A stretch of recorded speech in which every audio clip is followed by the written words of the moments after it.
The Hangout on Air is live. Hello, everybody. Yeah, well, everyone's muted except for Tim, so it's just me and Tim just here. A little bit late. Thank you very much for being patient, hanging out with us. I'm not going to name any names because Matt Click might get a little offended. But either way, show up late to a game and you only bring pizza for yourself. But that pulled a Tim Carney. I decided to grace you with my presence. Come on, man. Oh, Tim, bro, we were gonna make pork, but instead we ordered pizza. Oh, dude, good thing I didn't come over. I was gonna go over and play over there, but then I thought, no, I'm gonna try it over here, and now I'm sad. Whoa, are you guys there? Yeah. Okay, my bad. Yeah, I had the actual YouTube site in the background, and all of a sudden everyone's voices started like commingling, and I'm like, what is going on? And yeah, okay. So anyway, so we're ready to go. Again, thank you for waiting patiently. Couple announcements before we start. I should be having a Be a Better Game Master Facebook page community up, so I can stop shilling on Matt's A Fistful of Dice page, which I'm cool with. He has a great following, great community.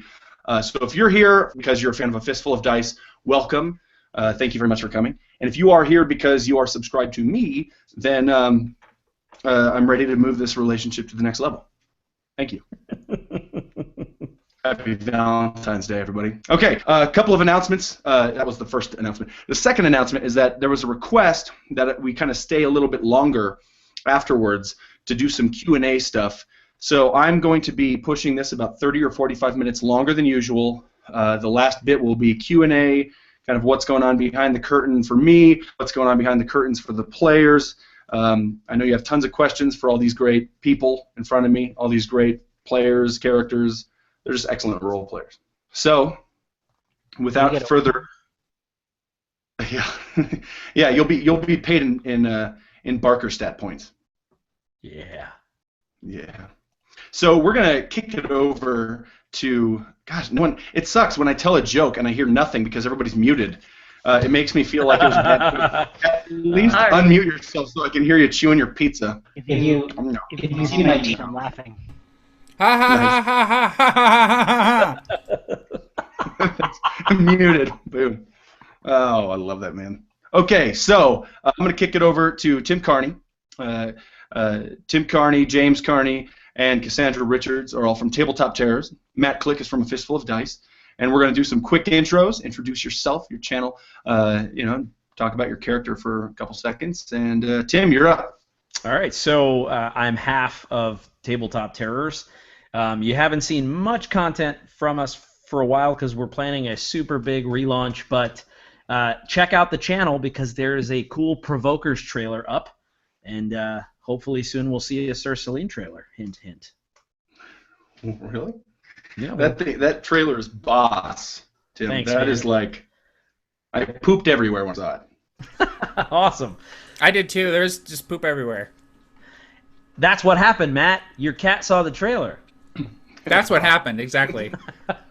But yeah, so that is it. So be ready for some more Tabletop Terrors content. But in the meantime, I'll throw it over to the other half, Mr. James Carney. Yeah, so Tim and I are married, Tabletop Terror style, the other half. My character is... You complete me. I know I do. It's really a difficult job. And I oh, wait, I have to interrupt you. I have a character who is a bard. I thought so. Named Quint. He is a bard named Quint, and we'll just leave it at that. Back to you. All right. Oh, there goes my mute. It's turning on and off. All right, my character is Gaharl, nickname Grim, and I am clanless. I'm a clanless Dragonborn. I did write that. That's what they're called, right? Yeah. Hey, way to up the Tabletop Terrors cred. I've been playing a lot of Skyrim, so in my mind I thought, no, okay, so Dragonborn. I'm sorry. Screwed that right up. So I'm a Dragonborn, and yeah, that's just gonna be the end of that story. We'll see what accent I go with today, and I'll pass it over to Cassie.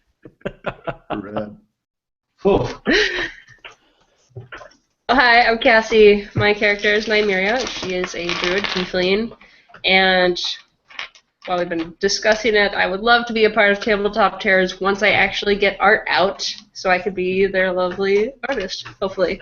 Anyways, thanks for joining us. Next up, Matt Click. I am Matt Click. I'm eating pizza, and I'm the reason that we're starting 20 minutes late, 30 minutes late. I run A Fistful of Dice, and I am playing Orin Bramble, the gnomish warlock, who is accompanied at all times by his faithful pygmy owl, Pebble, who apparently used to be a rock, and who also does all of the talking for the two of them. So, yeah, really looking forward to Session 2. And seeing what Barker is going to be being a better game mastering at us. So that should be fun. Nice. Okay, good. So let's rock and roll. Again, thanks everyone joining us. Let's start Session 2 of Winds of Salin. I'm a big fan of Lost and shows like Battlestar Galactica and Heroes, so I like to start a session this way. Previously, on the Winds of Salin. 4 adventurers arrived by airship at the town of Maricor, which was once a prosperous dwarven city-state.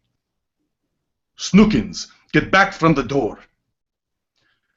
You see a big dwarven man, bearded, smoking a stogie. My name is Khan Bariz. Picture it, my friends. Adventurers Guild. You see falling red leaves in the crimson wood, in the ander wood. It has been 4 years since the last fall. We do not know why. You see the dwarf talking about a town, Myra, a town run by my brother Carlo. It is 2 days away by foot. We used to get plenty of traffic from there, but no more. The woods grow dangerous. Khan Baris opens a door, and you see a set of bloody footprints leading away from the long house that everybody is standing in. A vampire. Lastly, Pebble, Orin's owl familiar, scouts over the Anderwood, and something catches his eye. It looks like some sort of pond or lake, out of it sprouting many fantastical bits of flora.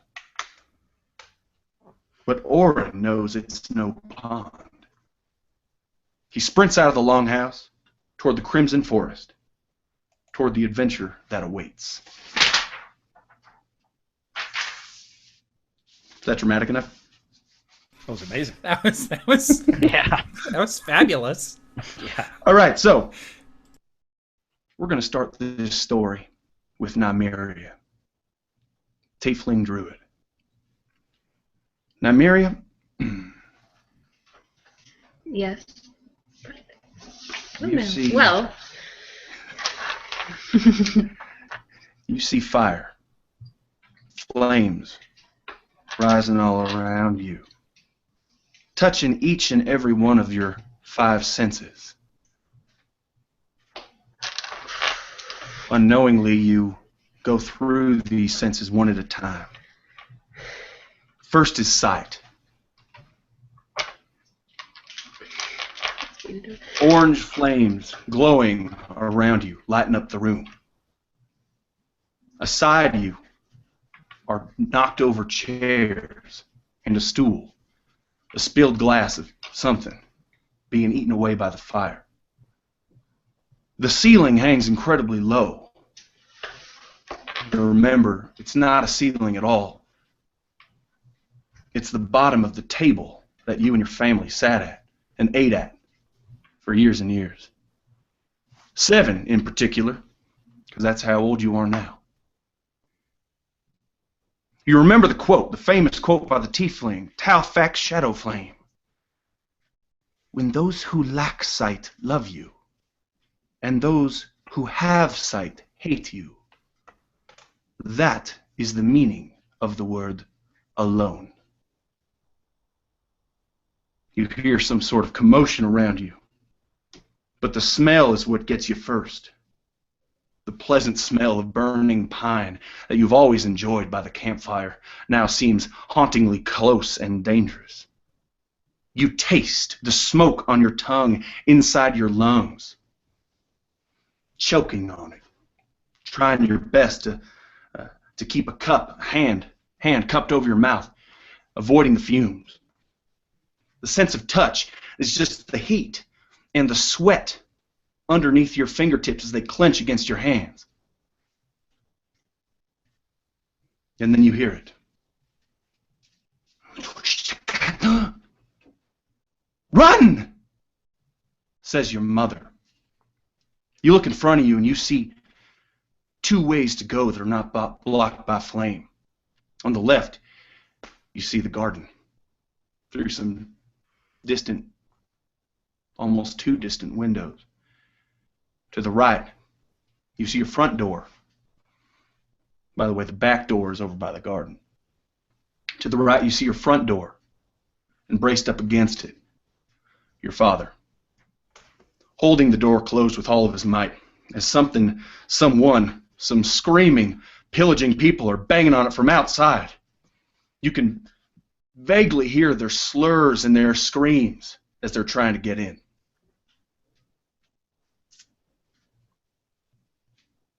What do you do? Panic rising as I'm shoved back into this horrible memory. I don't even know what to do. For a moment, I'm frozen under that table. The image of my father and mother burned into my eyes as I remember these last few moments that I got to see them.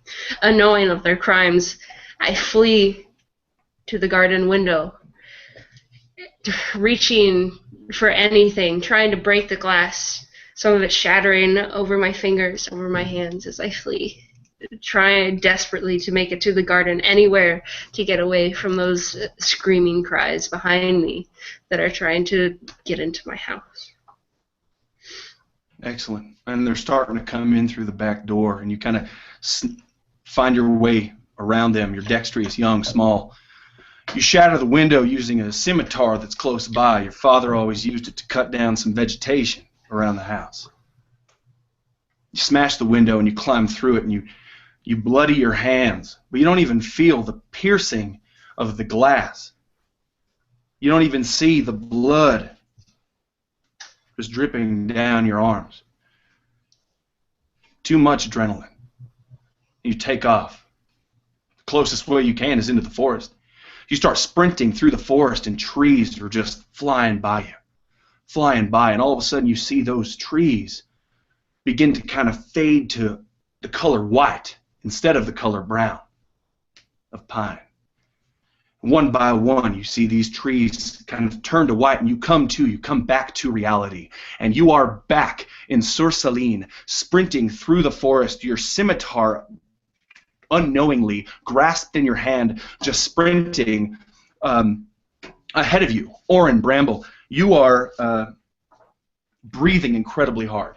The rest of you might see Orin as running way faster than the average gnome. Something's carrying this guy. But you kind of catch up to him, and we'll start off with whoever would catch up first, probably Gaharl with that built frame, and you guys take it from here as you're sprinting through the forest, probably confused as to why you're doing so.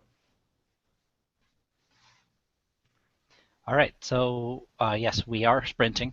I've got my battle axe out, ready to charge something, but usually just ready for whatever danger is coming, and sort of reveling in it, excited to, well, bury my axe into something after that long air ride of vomiting.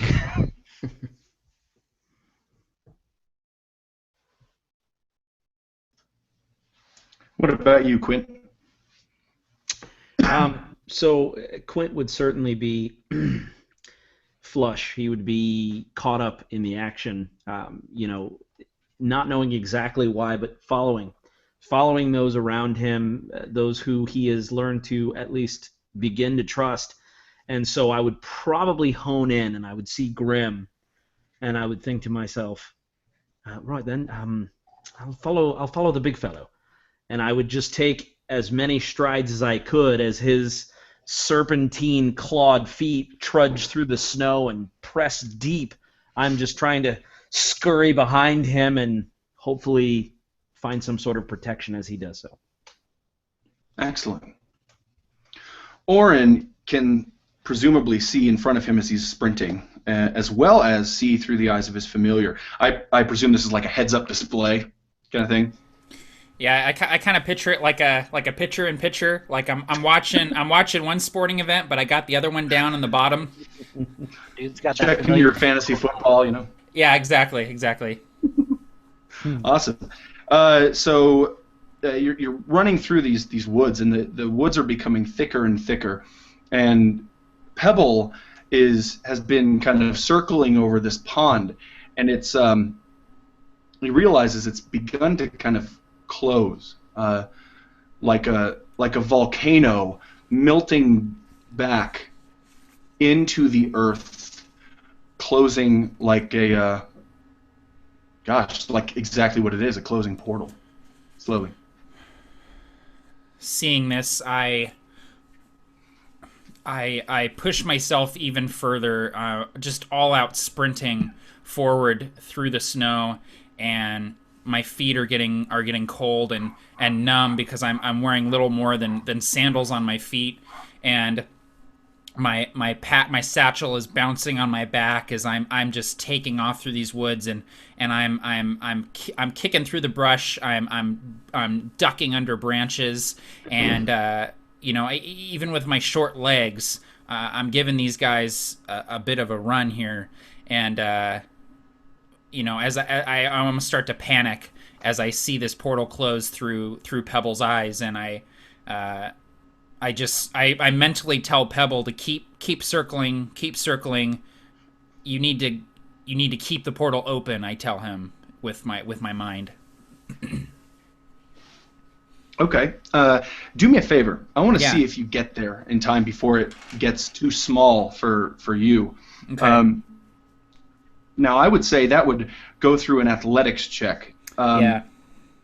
That you're going to have disadvantage on this, and the reason is because the foliage is becoming incredibly thick. The red leaves are now running down the white sides of the trees in kind of like a viney, almost jungle-like fashion. Vines of red leaves and different colored flowers, and actually you kind of see some extremely large, some overly sized plants, large flowers, large fungus, mushrooms, things like that. And so go ahead and roll your athletics check with disadvantage, and let me know what Okay. you get. Alrighty. I am not shitting you right now.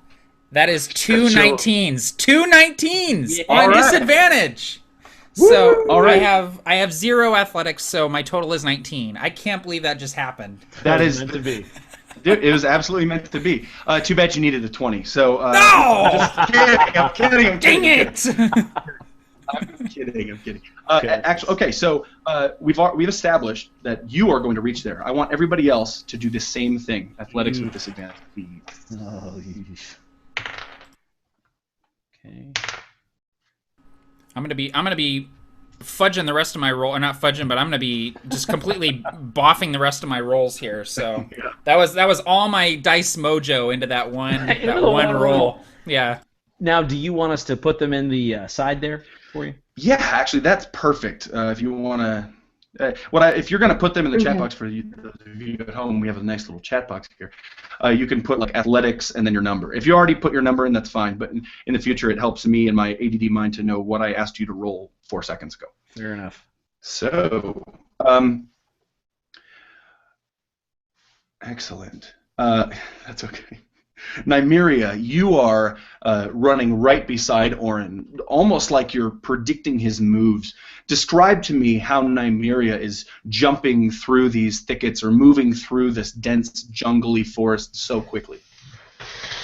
Well, at first, she doesn't use her quarterstaff, but later on to help vault herself over various obstacles that might give the gnome some trouble, or at least allow her to keep up with his fleet self. She uses it to vault over most obstacles. Yeah. Very cool. Awesome. So utilizing your tools in order to move quickly. And yes, awesomely, James. That is a word. And if it weren't before, it is now. Awesomely. It's an awesome word.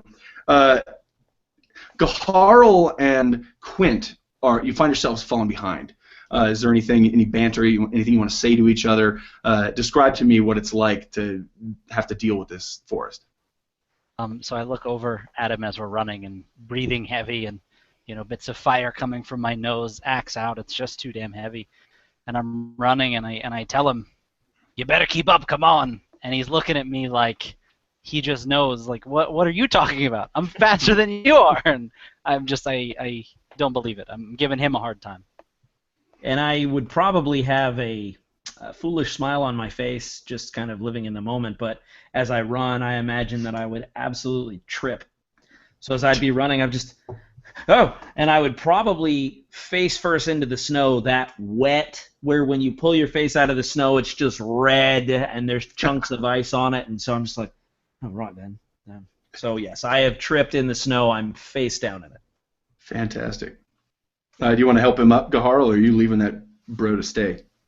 I go ahead and stop, realizing that there's just no way.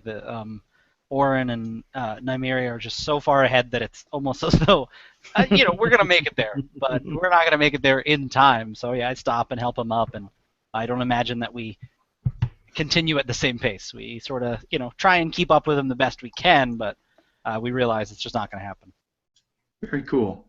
Oren, you break through into this clearing, and your footsteps, the snow ends, and you find yourself stepping on what actually feels underneath your feet like dead thickets, weeds, and you maybe glance down, and they're flat, brown, dead, disgustingly dead, and that changes immediately to this beautiful flora, the massive dandelions taller than you, and you arrive at this pool. And I'll just take a moment to describe it to you. The entire lake is very calm, but waving subtly. It looks chrome, and the best way for me to describe it is kind of like the liquid metal Terminator.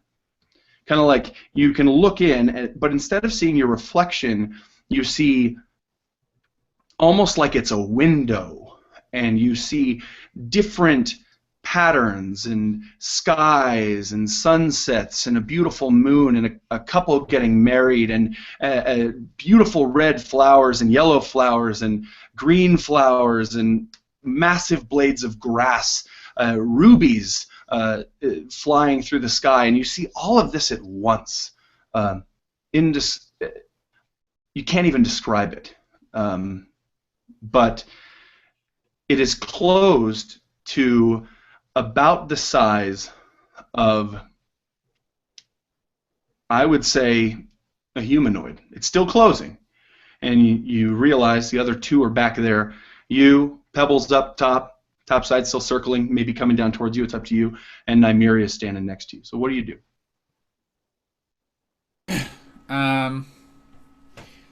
So I'm looking down at this pond, and I look back at Nymeria as she comes up behind me, and I just kind of have this look on my face, like, as I'm looking towards the pool, like, almost like the look that a kid gets when he knows he's not supposed to be going off the high dive, but he's going to, and he's up there, and he can't get back down the ladder. He's got to just go for it.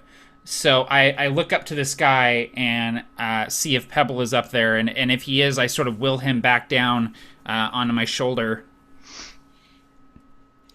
And as he lands, I grab him and sort of stuff him into my jerkin, almost like, an inside pocket, just to kind of keep him safe.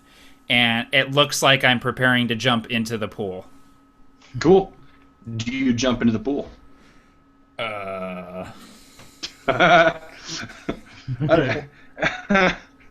1 second. Yes, I do. Excellent. Excellent. Let me describe how this looks to Nymeria. You do not see Orin disappear into the pool.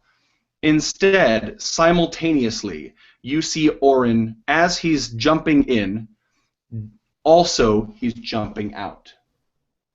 Now, what I would like you to do, Mr. Click, just explaining this, I would like you to do a couple things. I would like you to come up with some really strange, Feywildish way that you look type things, like maybe color change of hair, color change of eyes.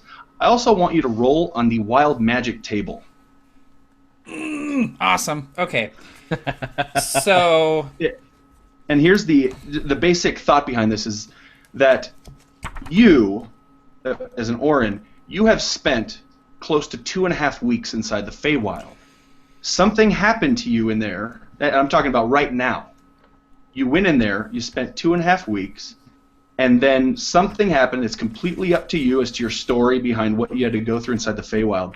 And then you came back out, and you came back out at the same instant that you jumped in. Ooh. That is super bitchin'. Okay, so I would say that that I probably coming out of this portal, I probably look a little bit more bestial in appearance, a little bit more primal. My eyes are definitely wild. I'm kind of covered in dirt and moss. My skin may have even taken on a little bit more of a tan, sort of greenish color to it, and I'm sort of layered in furs and leathers. And let's see, wild magic. Here we go. And you have to do the same thing for Pebble, also. I gotta do the same thing for Pebble. Okay. Awesome. Okay. So, oh man. Oh no. All right. Is Pebble a shoe or something now? No, well, okay, so I did wild magic and I rolled a 77, which means that I cast polymorph on myself. I may be coming out of the Feywild as a sheep. Now, here's the thing is, you can roll twice and then choose you or Pebble who gets what. Okay. I love how Matt started this and bitching. Oh man. Oh my god, okay. I rolled polymorph again. I come out as an owl and Pebble comes out as an orange. Okay, alright. So my wild magic result is for the next minute, any flammable object that I touch that isn't being worn or carried by another creature bursts into flame. Best thing of all time. And Pebble needs to make a saving throw against polymorph to see if he turns into a sheep. Awesome. This is the best. Now, This is already the yeah, it says if you fail the saving throw, you are a sheep.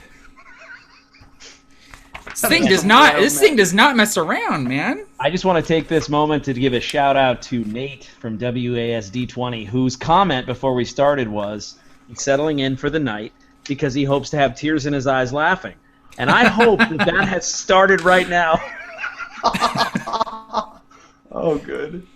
All right, so it's a wisdom saving throw. So I have to calculate this because it's going to be Pebble doing it. That's okay. That's okay. Go ahead. I like how he said, "Oh, I want to have tears in my eyes, laughing," and now I feel bad for you. Okay, let's start the game with Nymeria's parents being killed. Okay. Ha ha ha ha ha! What a funny scene, you guys. Yeah, great joke. Thanks. I had to relive that again. All right, so the DC is going to be 11 if I'm calculating this correctly. And Pebble is a sheep. And okay, so this is what it looks like. I jump into the pool. And almost instantly, I come back out, and as I come back out, a sheep pops out right behind me, just right behind me. But the sheep has Pebble's eyes, like it has these kind of weird owl's eyes, and there's kind of like feathers coming out of its ears. And I tuck and I roll as I come flying out of this pond, and immediately stand up and strip off my armor because it's smoldering. And I'm stripping off everything on me that is flammable until I'm just completely nude, standing there, dirty, covered in leaves and moss, smoke coming off of me. And I kind of look up at Nymeria, and I just have this look on my face, and the sheep gets up and says, "Sorry about that." So, Quint and I are coming up the best behind. ab workout ever. We're sort of, jogging at this point. We're not even worrying, and all of this unfolds. And I look over at him and I go, "Have you ever been happier to be so slow?" I can't help but just stand there for a moment. A part of me kind of scared as he comes to the pool, my own hand upon my dad's scimitar, which I carry with me. However, that look of fear immediately turns to confusion as I see this vaguely the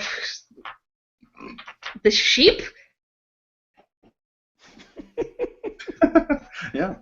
And to recognize who the heck it is.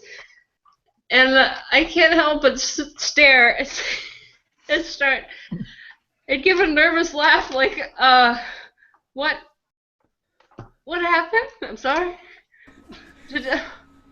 I just kind of stutter, totally lost, and not sure of anything.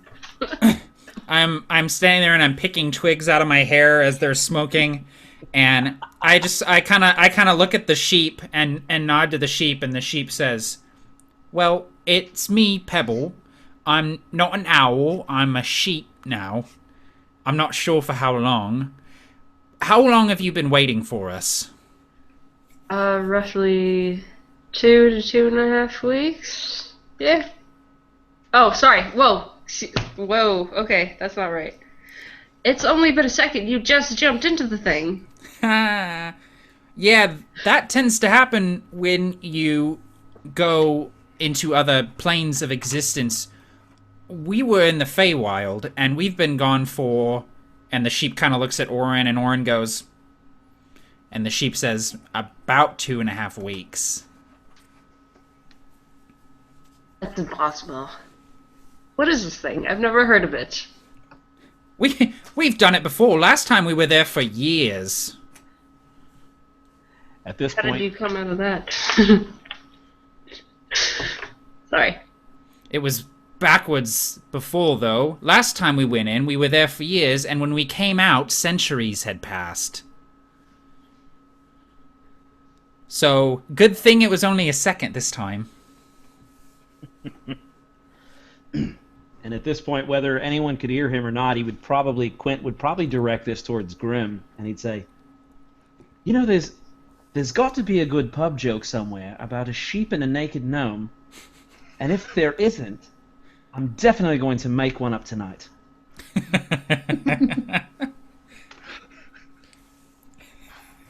Excellent. This is the best last 15 minutes of my life. This makes up for me being late, I think. Yeah, for sure. Also, okay. Pebble is a sheep for an hour. Oh, okay. All right. So that's how long polymorph lasts. Wonderful. Okay, so That's that was the best abdominal workout I think I've ever had in my life. Anyway. Nate, you better be crying by now, buddy. That's about it. Anyway, the portal is closed up, and the flora kind of stays, but it's approaching sundown, and I would say that above everyone else is that actually, you know what, Pebble, because Pebble was kind of circling overhead for some time, discovered that close to this portal looks to be some sort of old settlement, just to the north a little bit.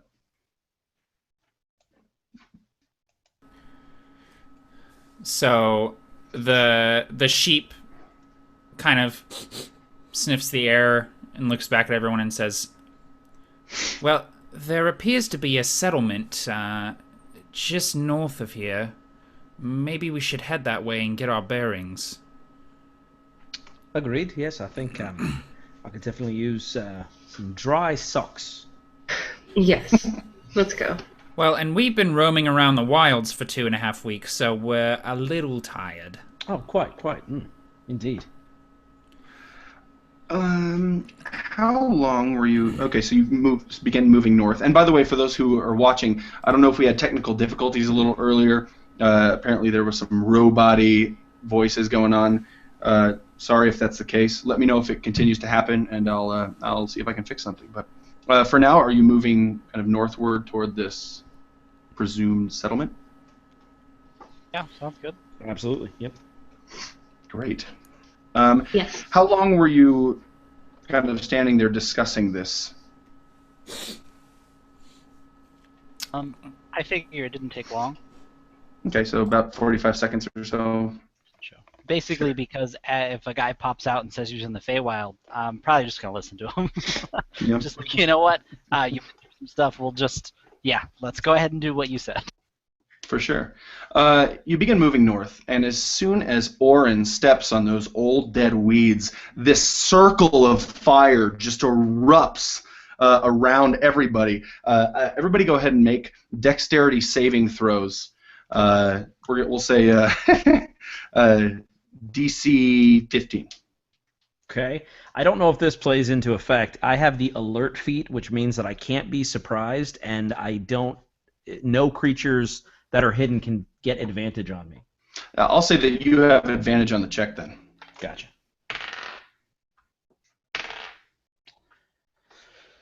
Dexterity. 18. Oh, I should type it in.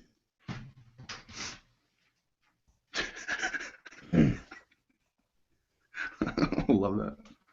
Okay, so now a question. You know what? Actually, Orin just sees himself, just everything burst into flames, but it doesn't affect you. You don't really feel the heat. Nymeria, on the other hand. Yeah.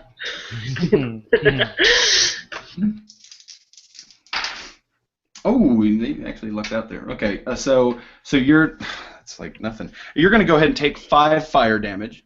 Wait, but I'm a tiefling. Ooh, I yes. have resistance. Resistance to fire. Resistance. Now, resistance to fire means you take half of that damage, correct? Yes. Okay. So, Matt, whenever you do a rules law, you need to talk like this, because that's the way we like it. Oh, right. Yeah. Yeah. So what do I take? Sorry, because I don't know. Yeah. 2. You're going to take 2. Okay. Awesome. Do I sound robotic to you now, Cassie? Because you're... It's it's fine right now, but it goes in and out. Sometimes it's really bad, and I have no idea what you're saying. Okay. If our viewers want to check, I'll refresh the page so we can see the comments. That way you can let us know if this is difficult. Something else, Cassie, is that if you adjust your bandwidth to like low or even say medium, I heard, yeah. It's sometimes better to do that. I adjusted it to medium. I already did medium. Yeah. Perfect. I've been getting like the best speeds of my life. I was gonna say I can hear everything great, so which is not normal for me. So if you even jump it down to low, it sometimes helps it. I know this is out of character and whatnot, but I'm curious as to if people do put questions, how do we answer them? The Q&A app is on the left. I honestly have no idea how it works. Right now I have one question which says, does this Q&A thing work now? Yeah. And I think, I'm not sure if you're watching on the actual YouTube channel, my YouTube channel, I don't know if you have the Q&A app, but if you do, you can post whatever questions you have for me or for the players right there. Otherwise, you can find me on Google+, BeABetterGameMaster, and if that doesn't work, you can go to Google+ and open up the event, and that should make it work.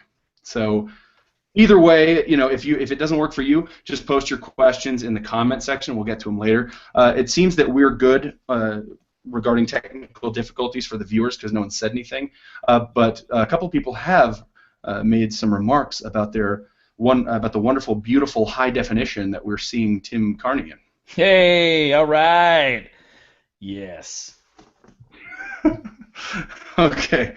So Matt had to jump out real quick, so we just see poop shoot all over everywhere. Yeah, he said my cat. He said my cat just broke everything. Oh man, sick cats, not fun. Not fun. In fact, there's actually a comment from Dice Roller Josh who answered. So Matt's comment. Sorry for the tardiness. Cat pooped everywhere. Please forgive me. Dice Roller Josh responds, # cat owner problems. I know how you feel, man. Yes. Pretty soon my cat's going to be meowing at the door. Hello? Are you playing D&D again? Let me in. Let me in. Please. All right. Well, that was a quick... Oh, the kitty. Show the kitty. Hey, buddy. Hey. I was like, what the hell is that? That looks like a snake. Oh, it's cattail. 15 minutes of fame. Okay. Okay, so after the fire kind of dies down and everything around you is just charred cinders, I would like Oren to say kind of a catchy 2 or 3 word thing after he lights everything on fire and hurts Nymeria. So what does Oren look and say?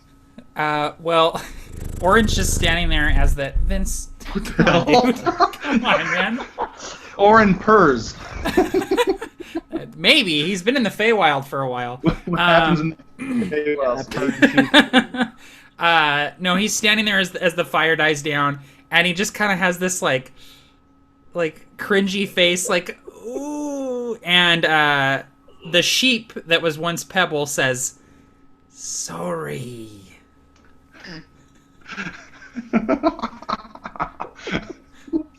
That's awesome. Okay, so continuing north. Can I just? There would be one thing I would probably do at that moment. I would probably look at Oren and I'd say, truly, you are the specimen of the gnome, picturesque even. However, and I would kind of have this, maybe it's a handkerchief or some hanging piece of cloth, and I would kind of put it near him and maybe kind of mime like, you ought to tie this around your waist, though, just due to the inclement weather and such. I take it, and as I do, it just kind of goes.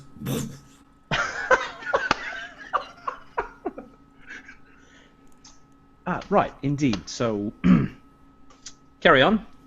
Actually, yeah. Go ahead and roll me a Constitution saving throw, Oren. Because it's cold. It is cold, and I'm not in my togethers here. I'm not in my togethers. 14. Okay, all right, okay. Not bad, not bad. It's approaching nightfall, so it might get worse, but it might be a good idea to find some warmth. But well, and after a couple minutes, the fire thing stops, and so after that happens, I tug my pants on and spare everybody the sight of my dirty naked frame here.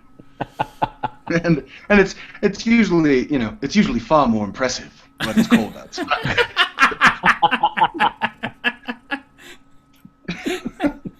So, oh man, God knows what that thing looks like after 2 weeks in the Feywild. Like this could easily go down the. It's just a knot. It's a knot, and I'll leave it at that. I was gonna say it might be antlers involved. I'm not sure. All right. As you Sorry, Parker. No, are you kidding me? This is the best thing ever. As you begin moving north, though, the sky becomes sort of blocked. The trees, as they get taller and taller, and the crimson leaves are just blocking everything out. You can't see any of the 3 moons of Ankea. You can't see any stars, but you can feel the chill as the sun begins to go down. And you almost bump into some massive stone archways that are leaning kind of haphazardly over what I can describe as weed-choked stone boulevards, plazas overrun by moss and fungi. Only a few crumbling walls denote what would be former houses.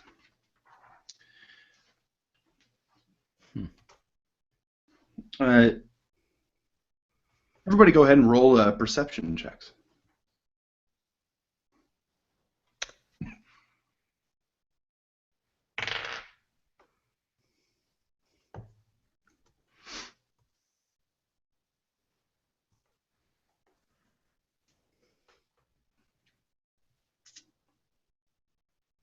Okay.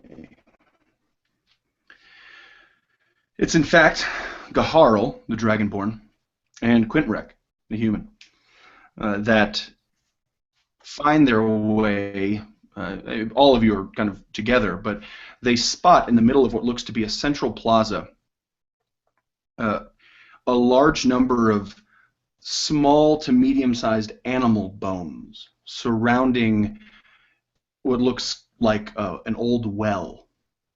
Half of it is toppled over, and on another half, written in crimson, hopefully paint, says the words, "Free hugs."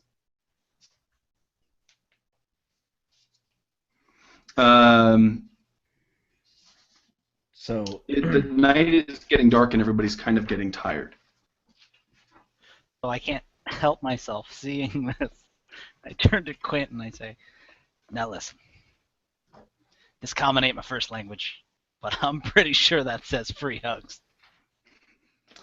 Right, it's I thought maybe it was like a one-word kind of thing, like free hugs. Maybe, And so then, maybe some orcish. And so then you'd see him kind of go to reach for his lute, and as his thumb touches one of the tuning keys, one of the machine heads, he says, "It might be about time for a song." No, not quite yet. Not quite yet. Now, who here speaks Dwarven?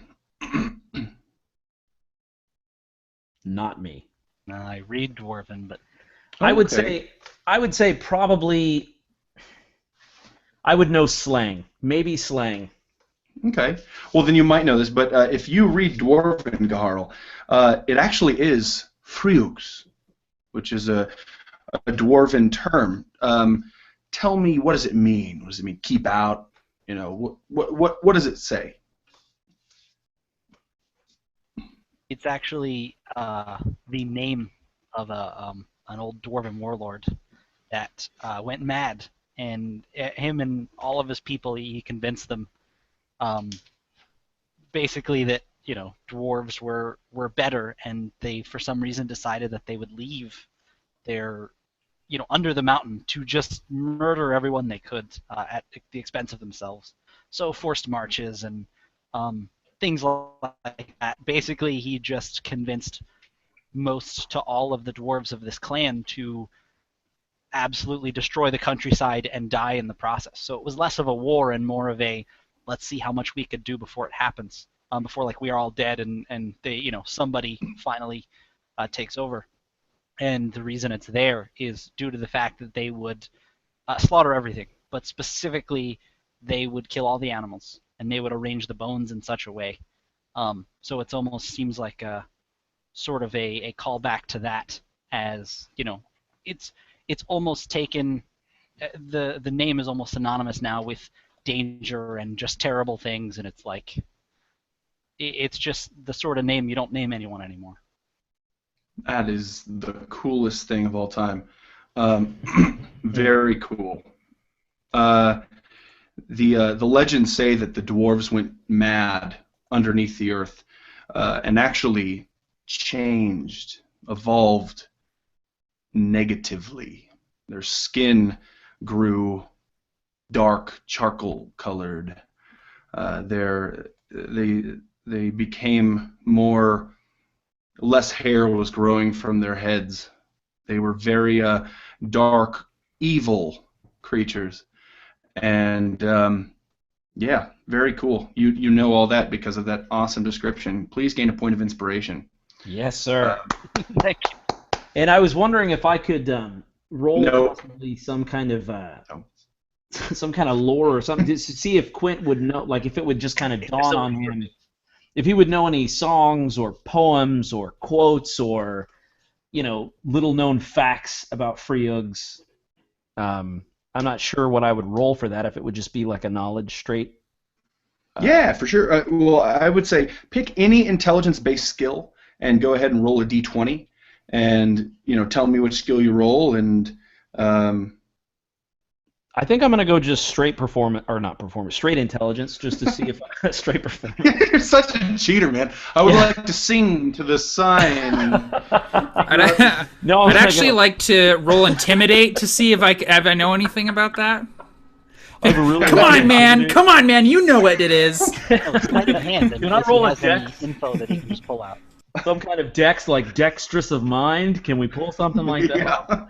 Yeah. My near you, stupid well. You talk, or I'm gonna knock in the other half of you. my intelligence is pretty low, so I'm gonna go straight intelligence. Like, would I? 14. Sure. You do know of a tune, maybe a one-lyric tune, or maybe a haiku, but I'm sure as hell not going to tell you what it is. You're going to have to tell me what it is. So it would be something like, "Not hew him as a carcass fit for hounds, and let our hearts as subtle masters do, for Freeugs lies in active rage, and he will come for you." You guys are the best players of all time. Gain an inspiration. In fact, all of you gain an inspiration right now. Because you're just all dope. All of you. Man. Barker, I didn't do anything. I'm naked. That's why you have to gain a point of inspiration, because I feel bad. Just Actually, nudism. as we enter the town, Orin is probably pulling on his sandals and is now fully clothed again. Nice. It's getting a little bit dark. You're a little bit tired. What do you guys want to do? Go into the well, maybe find some shelter. Go Zombies. into the well? Crazy? Yeah,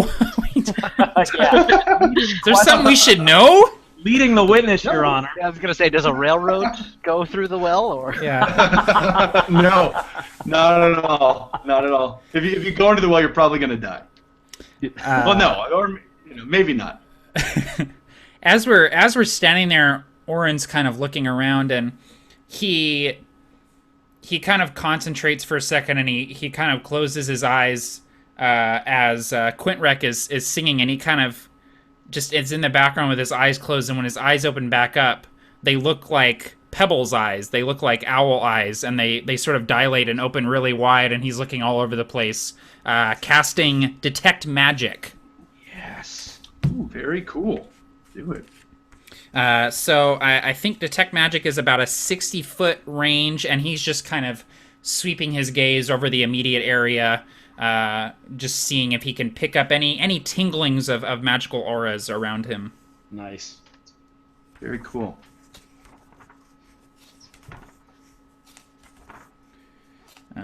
So Detect Magic.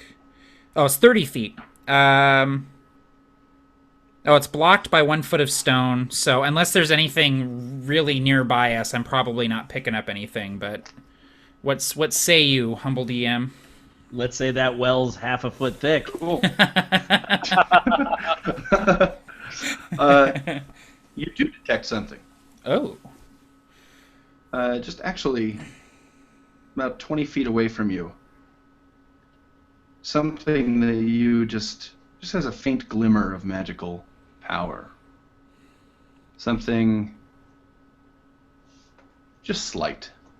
And when you go over there, you see kind of a heap of Did you want to go over there, or were you going to say something? Yeah, I blink my eyes again and shake my head, and my eyes return to normal, and I start moving in that direction that I detected the aura.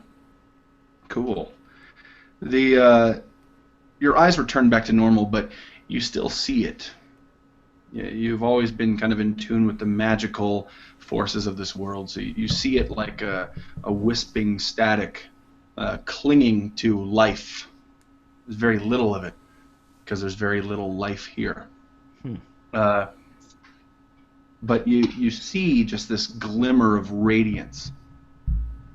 And when you kind of dig through the bones, you see a wrapped bit of leather clutched by a skeletal arm clutching this.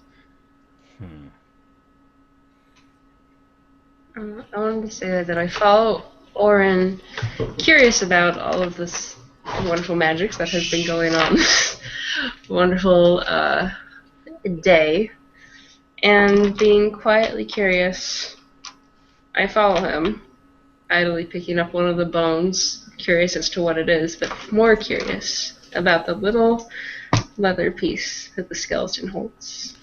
Yeah, and as you come up behind me, Nymeria, I look over my shoulder and I kind of point down to it like, you see that? I gestured to it idly and, motioned for you to pick it up. Curious, not in a hurry. And I point at myself, and then I mime flames, It says, "You want money?" I do the Hendrix guitar solo fingers. Nice. I forgot that you were setting everything on fire, and so I kneeled down to take it, trying to rummage it from the grasp of the skeleton and open it to see what's inside. As you unravel the leather, you see a large, golden-colored, maybe gold, maybe not. You can't describe it outside of the word shapy object. For those of you who know kind of what a camshaft looks like on a car, it's kind of similar to that. It's long. It's about 2.5 feet long. It has kind of bulbous shapes jutting off of it. They don't look random. I mean, they look random, but they look purposeful. And engraved on one end, which is a flat end, you see a sigil of a werewolf. If one of you wants to make a dwarven history check, a history check that may or may not apply to dwarves, I'll try. I was like, what is it? Dwarven history? What is this? 3rd edition?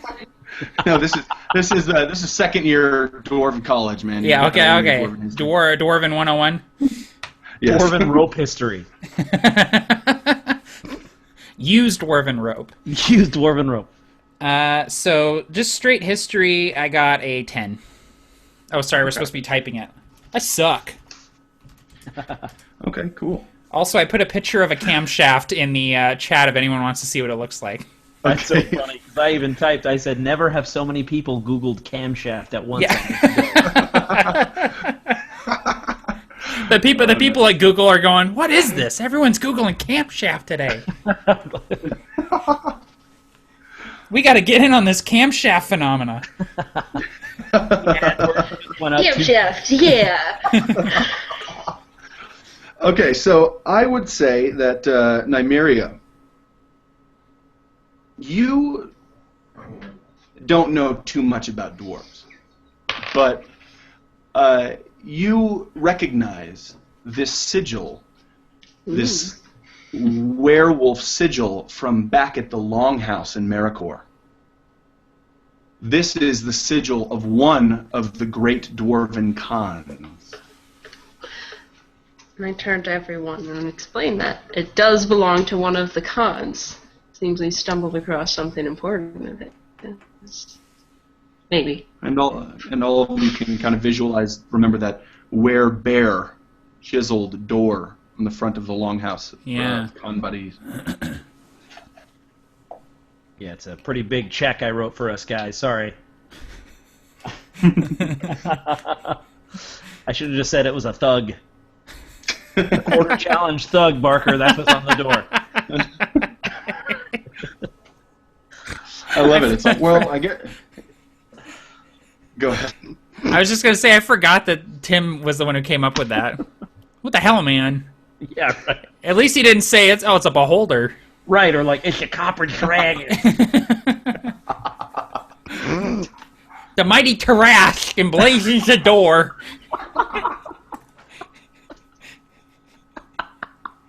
That's the soundbite of the session. Oh my god. That's going to be my new ringtone. You're looking at this, examining this item, I don't know, maybe pocketing it, putting it in your satchel. When you see kind of that wispy static, remember, or you actually see some begin to. You see some to kind of begin to rise, steam out of the well. Slow at first and then begin steaming, and you hear some grunts, grunting. And you look and you see kind of a stretched piece of rope going down into the well, and it's moving. And so something might be coming up. And we are going to go ahead and take a 1-minute break or 2-minute break. I'm going to go grab some water. Perfect. That's perfect, because my wife and daughter are out of town, and I will FaceTime them and say goodnight. Very cool, man. Okay, cool. So thanks, everyone, for tuning in. We'll be right back. And I'll be back to, if you have any questions or whatever in the chat or whatever, we'll get to them just for fun. And Is I'm there going to enough go time to walk my dog? around the living room, yes. Just what we needs. All right, be right back.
Alrighty. I'm gonna look at the comments.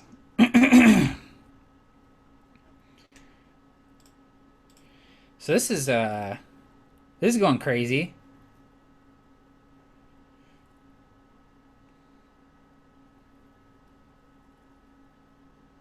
Yeah, like we're the best. Yeah, just a lot of stuff has happened. I mean, we've only been playing for what, like an hour at this point? You promised combat. I don't know. No, it is really cool though. Yeah, it is. I'm gonna eat some fruit snacks.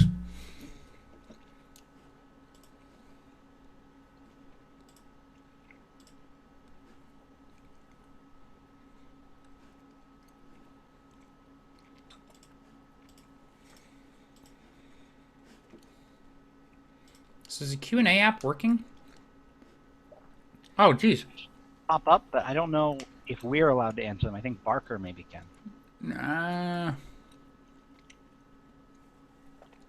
Yeah, maybe.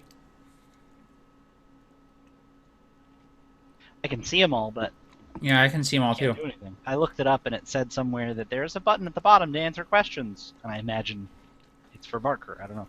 Yeah, it's probably gotta be Barker. Awesome. So, Matt, what kind of pizza were you eating? It looks like spinach. I was having... Papa Murphy's has this new Mediterranean pizza that has sun-dried tomatoes, spinach, and feta cheese on it. Nice. And it's really good. Very cool, man. And we like to get the thin crust pizza at Papa Murphy's, and that's I think that's my favorite one, definitely. Sweet. Our Papa Murphy's up here sucks, though, man. They can't get their shit together. I don't know what their deal is. The last, 5 times I've gone there, I call the pizza in early, and I go up there and I pay for it, and they're like, oh, your pizza's not ready yet. And I'm like, okay. And I go wait for it, and I sit there and wait for 20 minutes, and I'm like, hey, I ordered my pizza a half an hour ago. Is my pizza ready? And they're like, oh, yeah, it's right here. And I'm like, oh, my God. No one told me it was done. And it's every time they have a problem with running my card and no one ever knows what's going on. It sucks, man. Dude, that's a bummer. All right. And plus, they never cook the pizza. Every time I go to Papa Murphy's, they never cook the pizza. I always have to cook it myself. See, that's funny because I didn't know exactly what Papa Murphy's was, but now I realize it's a take and bake. It's a take and bake. So at first I was like, wait, are you saying they give you an undercooked pizza? No, that's one of my oldest and lamest dad jokes is whenever I go and pick up Papa Murphy's, I come home and I go, they didn't cook the pizza! And it always gets a laugh. I'm never going back there. They didn't cook it at all. The cheese isn't melted. These guys are terrible. It's like they don't even have a pizza oven there. Think about that racket, though. Think about what a great idea that was. Oh, Hey, guys. it's amazing. It was probably started by someone who didn't have a pizza oven. They're like, you know what? The pizza oven's broken. For the next 2 weeks, we're going to just give people pizza to cook themselves. Exactly. It's it's a good idea because it's if I know that I'm having a bunch of people over in 4 hours, but I don't want to have to go out in 4 hours, I can just be like, I'm going to go pick up a couple pizzas, put them in the fridge, cook them when people get here. Brilliant. It's awesome. All right. So we got, apparently the Q&A app is working because we got a flood of statements. Yeah, I'm looking at it. Cool. Anything fun? I think only you can answer them, Barker. Oh, I'm pretty sure. Really? I think. I don't, to be honest, I can't type on it, so I think it's just verbal answers that we can give. Oh, I see. That is smarter than I am. That makes so much sense. Got it. Yeah. Like a chat. So, first question, and you should go through everybody and one-up the questions that you see to get to them first. First question is, does this Q&A thing work now? Yes. Yes, it does. Apparently. Second question. We'll get to them after. Oh, the next one is, doesn't Take and Bake dodge some of the taxes? Oh, we were just talking. Oh, Like, what Barker, the hell? don't answer that. That's a weed reference. we were just talking about Take and Bake pizza for a half hour before you got here. I don't know. Hour. We don't smoke the grass, you TRPGers. Oh, good grief. What was it? All right. One hitter quitter? Was that we decided it was somebody who smokes pot once but doesn't inhale? Yeah. Bill Clinton. It's a one hitter quitter. One hitter quitter, dude.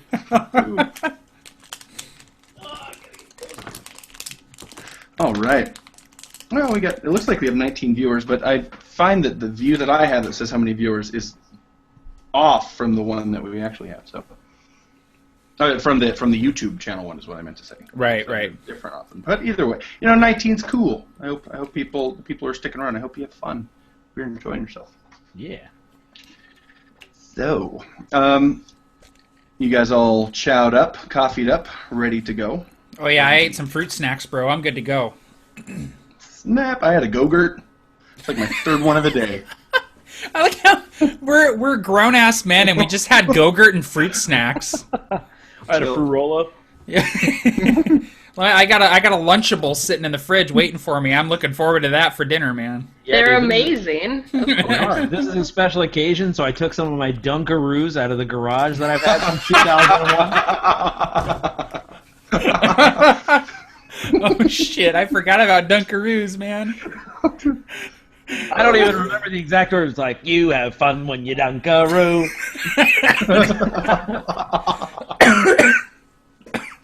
Okay. Oh, And 4 viewers. You mean 4 more viewers? 4 more snap. viewers. Snapperella. Everyone said, guys, they're talking about Dunkaroos over at the Winds of Sir Salin. You gotta get over there. dude. These guys are unstoppable. Ham shafts. Oh, man. There's a D&D game Okay. happening somewhere. Yeah. All right, so let's play some D&D if everybody's ready to go. True that. Ready? Yep. Rock and roll. Cool. Okay, so you hear these sounds emanating from the well. Something's coming up. What do you guys do? I would whip out my crossbow, and I usher Pebble to come stand behind me, and he clip-clops over on his little sheaf hooves. No, that I can't do a bah with a British accent, so. It'd be more like, bah-hoo. I take out my handy dandy. Well, do I still Notebook? have a spider staff? You know what? Handy dandy notebook. I have a spider staff. Yes, is that still Cool. from a? So I take that out, ready to use it. Wondering what this is. Cat web. I don't know. We'll see. I go over to the well and it sounds as though someone's climbing up it, right? That sounds possibly roughly humanoid grunts. And Yes. I sort of look at them and in my mind think, well, they've got that covered, so I want to kind of peek in and see, because you're never more vulnerable than when you're on a rope. You know, it's not like he's going to attack me.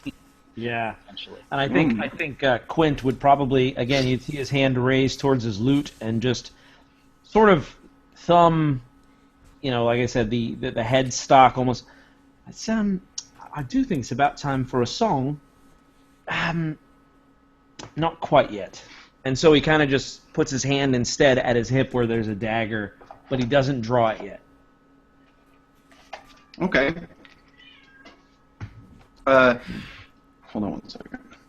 It's cat time. Yeah. Like clockwork. Damn it. All the time. It's Friday must night. be Do you know where your 8:37. cat is? Everybody who's hiding, actually, everybody go ahead and roll a stealth check. It's dark outside. You have advantage. Woo! I want to see some big numbers. Oh, here, this is going to be great. Are you ready for Right. I'm ready. Ooh, snapper. Oh, good. this? That's For a those 2. of you who can't see the chat, yeah, it's a 2. Quint rolls a 2. It's because he's too busy rocking out on his loot. Yeah, right? He puts his hand on it, he never takes it out. Lame. He's busting out a solo.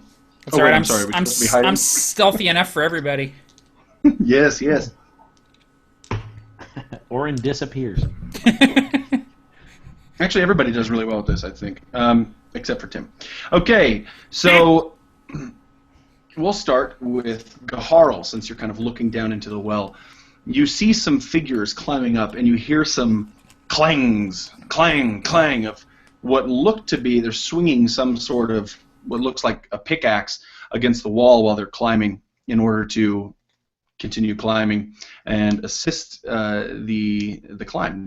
You cannot tell how many there are, but you do see that they're roughly humanoid. Do you have dark vision as a dragonborn? I believe so. I think I just saw that. Not sure if it was tiefling though. But yes, I think so. Okay, well, I think so is good enough for me because I don't know. Whatever. You throw a glow stick down. Okay, we see it. Yeah. You see what look to be dwarves kind of climbing up from the well. You can't see. You see in black and white, but you pretty much see dwarves who are kind of clambering up, and they slowly reach the top. Do you say anything? Do you back away? Do you kind of take cover and aim to surprise, figure out what they're doing? I back away a little because they seem to have it. I considered helping them at first, but clearly they've done this before. So I back up a bit and hold around my battle axe, but seeing that everybody is a bit tenser and hoping that maybe this is not they're not hostile, I sort of out of the darkness say, "You guys come here often?" They reach the top as you say that, and the top one is startled when he hears that and says, "Hey, shh! What was that?" 30-second break. It was a cat. Get back here! Get back here!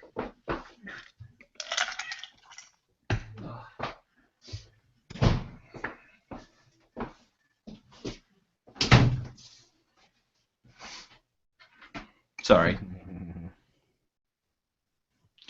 Must be D&D night. That's how we roll. This is where we show everybody our pets. What was that? You hear. And another voice a little bit further down says, "Oh, I didn't hear nothing." And below that, you hear another voice go, clambering out of the well. Looks like a big dwarf.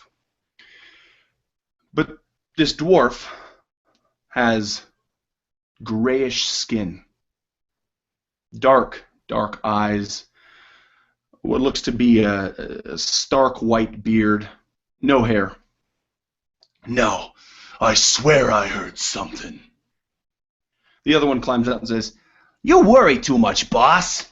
And says, "Speaking of worrying, you think Stinker's gonna make it?" He says, he kind of rolls his eyes, maybe I just heard something, turns around and says, "Make it!" And he grabs the other Durgar by the throat and says, "That bloody creature ripped his throat out! Make it!" And then you see the third Durgar climb out, going, he's got a bulbous nose, just laughing. And he pulls up another figure. Can't really get a look at him. He looks humanoid, cloaked, but you hear the sound of chains kind of clinging to the ground as he's thrown to the ground. And the first Durgar turns around and says, "But shut up! There's something here." All right, surprise round. What do you guys want to do? I want to cast Entangle. That's my favorite. Very cool. Do you guys want to roll initiative? In the future, we'll probably do like static initiative, but for now, go ahead and roll your initiative. Natural 20! Nice. Oh, snap. Okay. That means all of your rolls to hit are going to be like 7s. Trust me. Dang it. I've been there.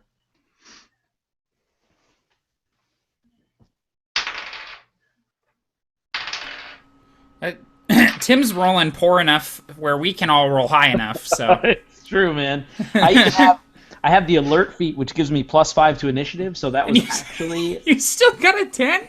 yeah. That's how low it was. Jeez, man. I keep rolling 19s on this white D20. I'm gonna stick with this one tonight.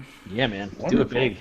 So correct me if I'm wrong, but it looks like we have Orin and Pebble as one. Second is going to be Nymeria. And third is going to be Kaharl. And fourth, last, is going to be the insanely dexterous Quint.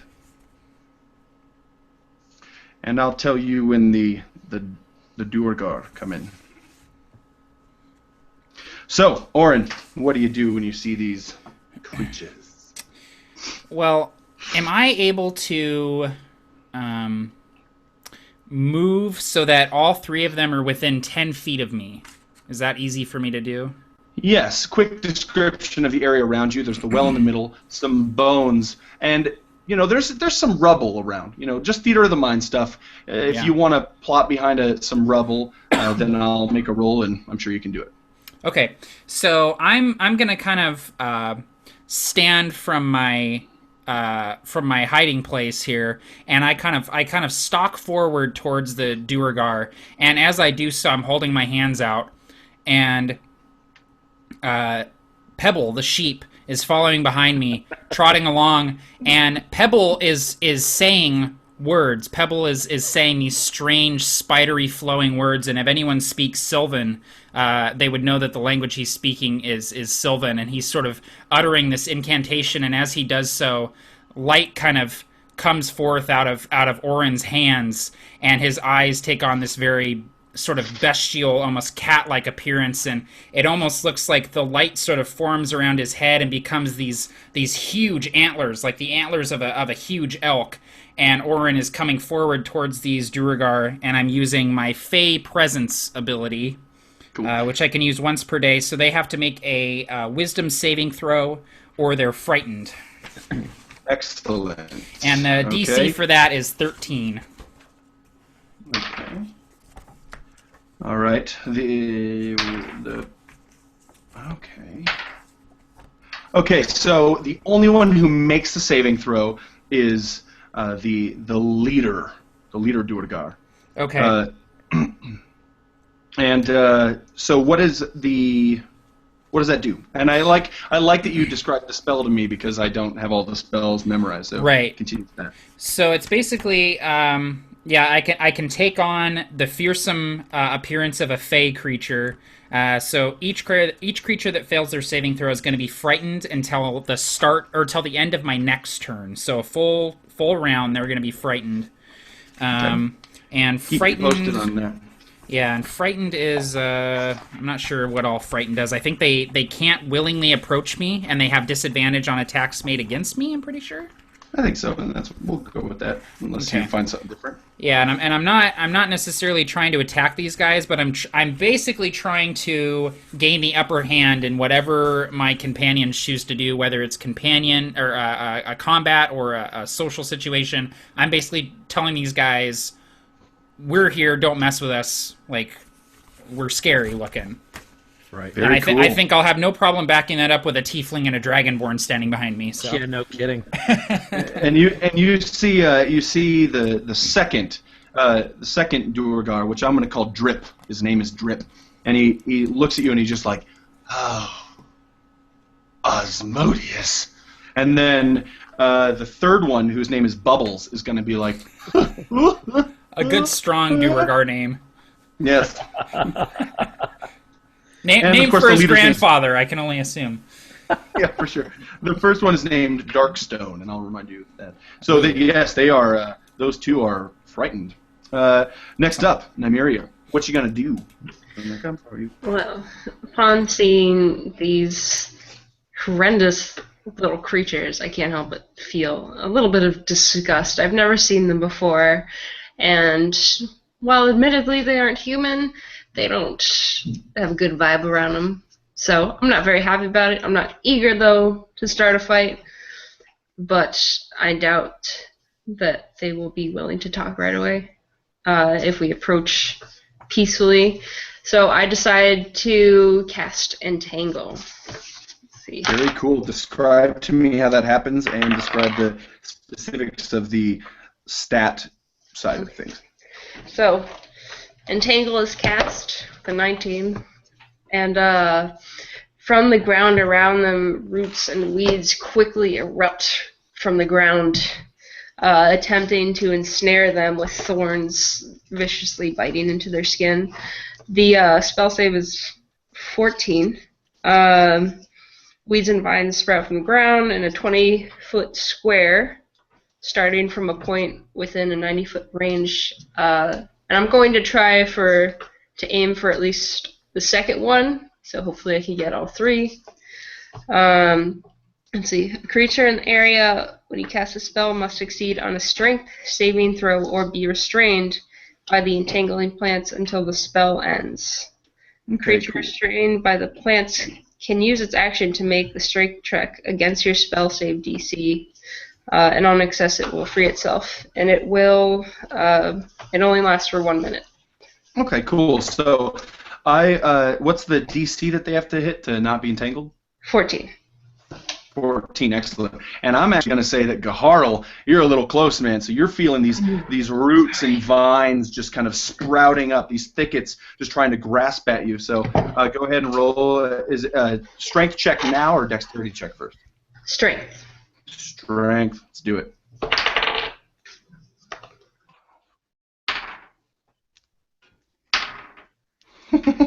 They all fail.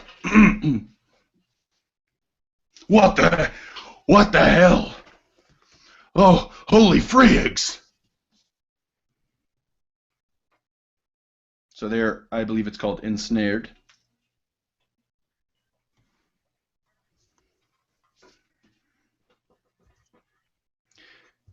Gaharl, how'd you do? Oh, there you are. You got it. Yep. Gaharl, describe to me how you kind of free yourself from these vines and thickets. Well, I'm, like you said, sort of near the edge, so I maybe pedal back a bit and kind of push them off my feet as they're beginning to climb up my leg, just almost easily. I just kind of step back and they snap and break. Yeah. Okay. Quinn, do you feel like you were close enough to have to roll that check? Probably on the outskirts. I would say I would roll it anyway just because I would be a little antsy, almost like kind of backing up, being double certain that I didn't get entangled, and I think I would kind of just, well, look at that, and yeah, be stepping back. Very cool. So, now, restrained is their condition, correct? I'm still getting the condition. They're restrained, so that means their speed becomes 0, gotcha. Attack rolls against them have advantage, and their attack rolls have disadvantage. And they have disadvantage on dexterity saving throws, so this is going to be a slaughter. And this is just the surprise round, ladies and gentlemen.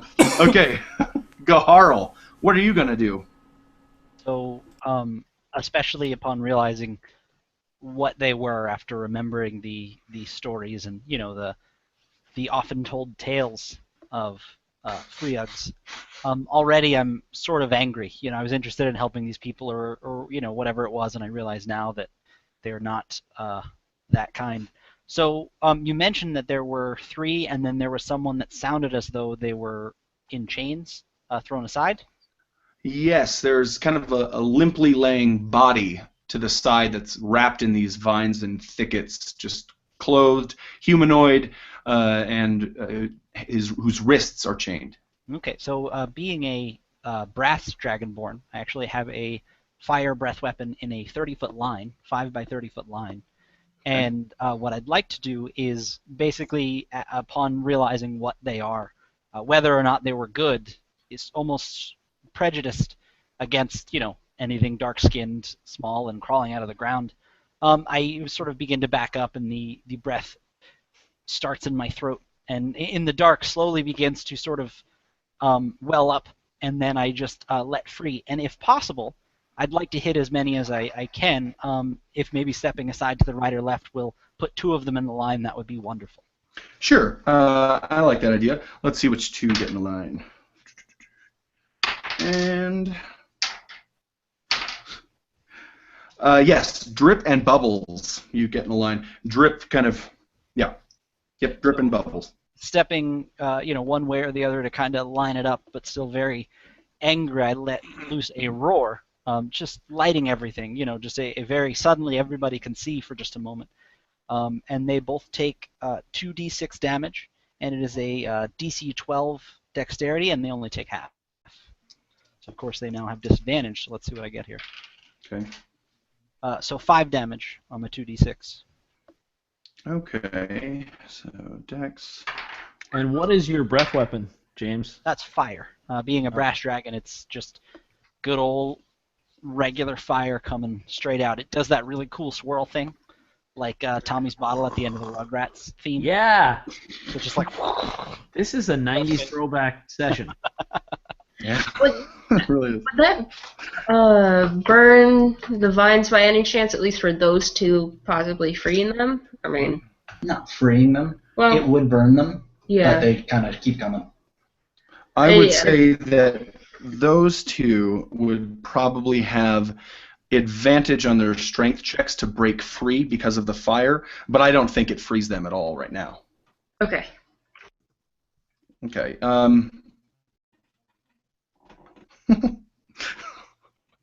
Oh, I love that. Okay. I love the chat on the side. So how much damage does that do? Because Bubbles will save. Drip will not. Okay, so it was 5. Do you usually round up there? So it'd be 3 for him, 3 for a save, and 5 for no save. Does it round up? Yeah, I believe so. If it's not, whatever. We're rounding up now. Great. So you hear Bubbles go, and he steps kind of aside. He doesn't really, but he kind of falls back a little bit in order to get away from the main blast. That swirling fire just kind of misses him slightly. And Quint, you see this massive, just swirling beam of fire blasting across the plaza. This orange light is just emanating, reflecting on everything, going every which way, and everything is lit up, almost too bright, stunningly bright, but you quickly gain your bearings. What do you do?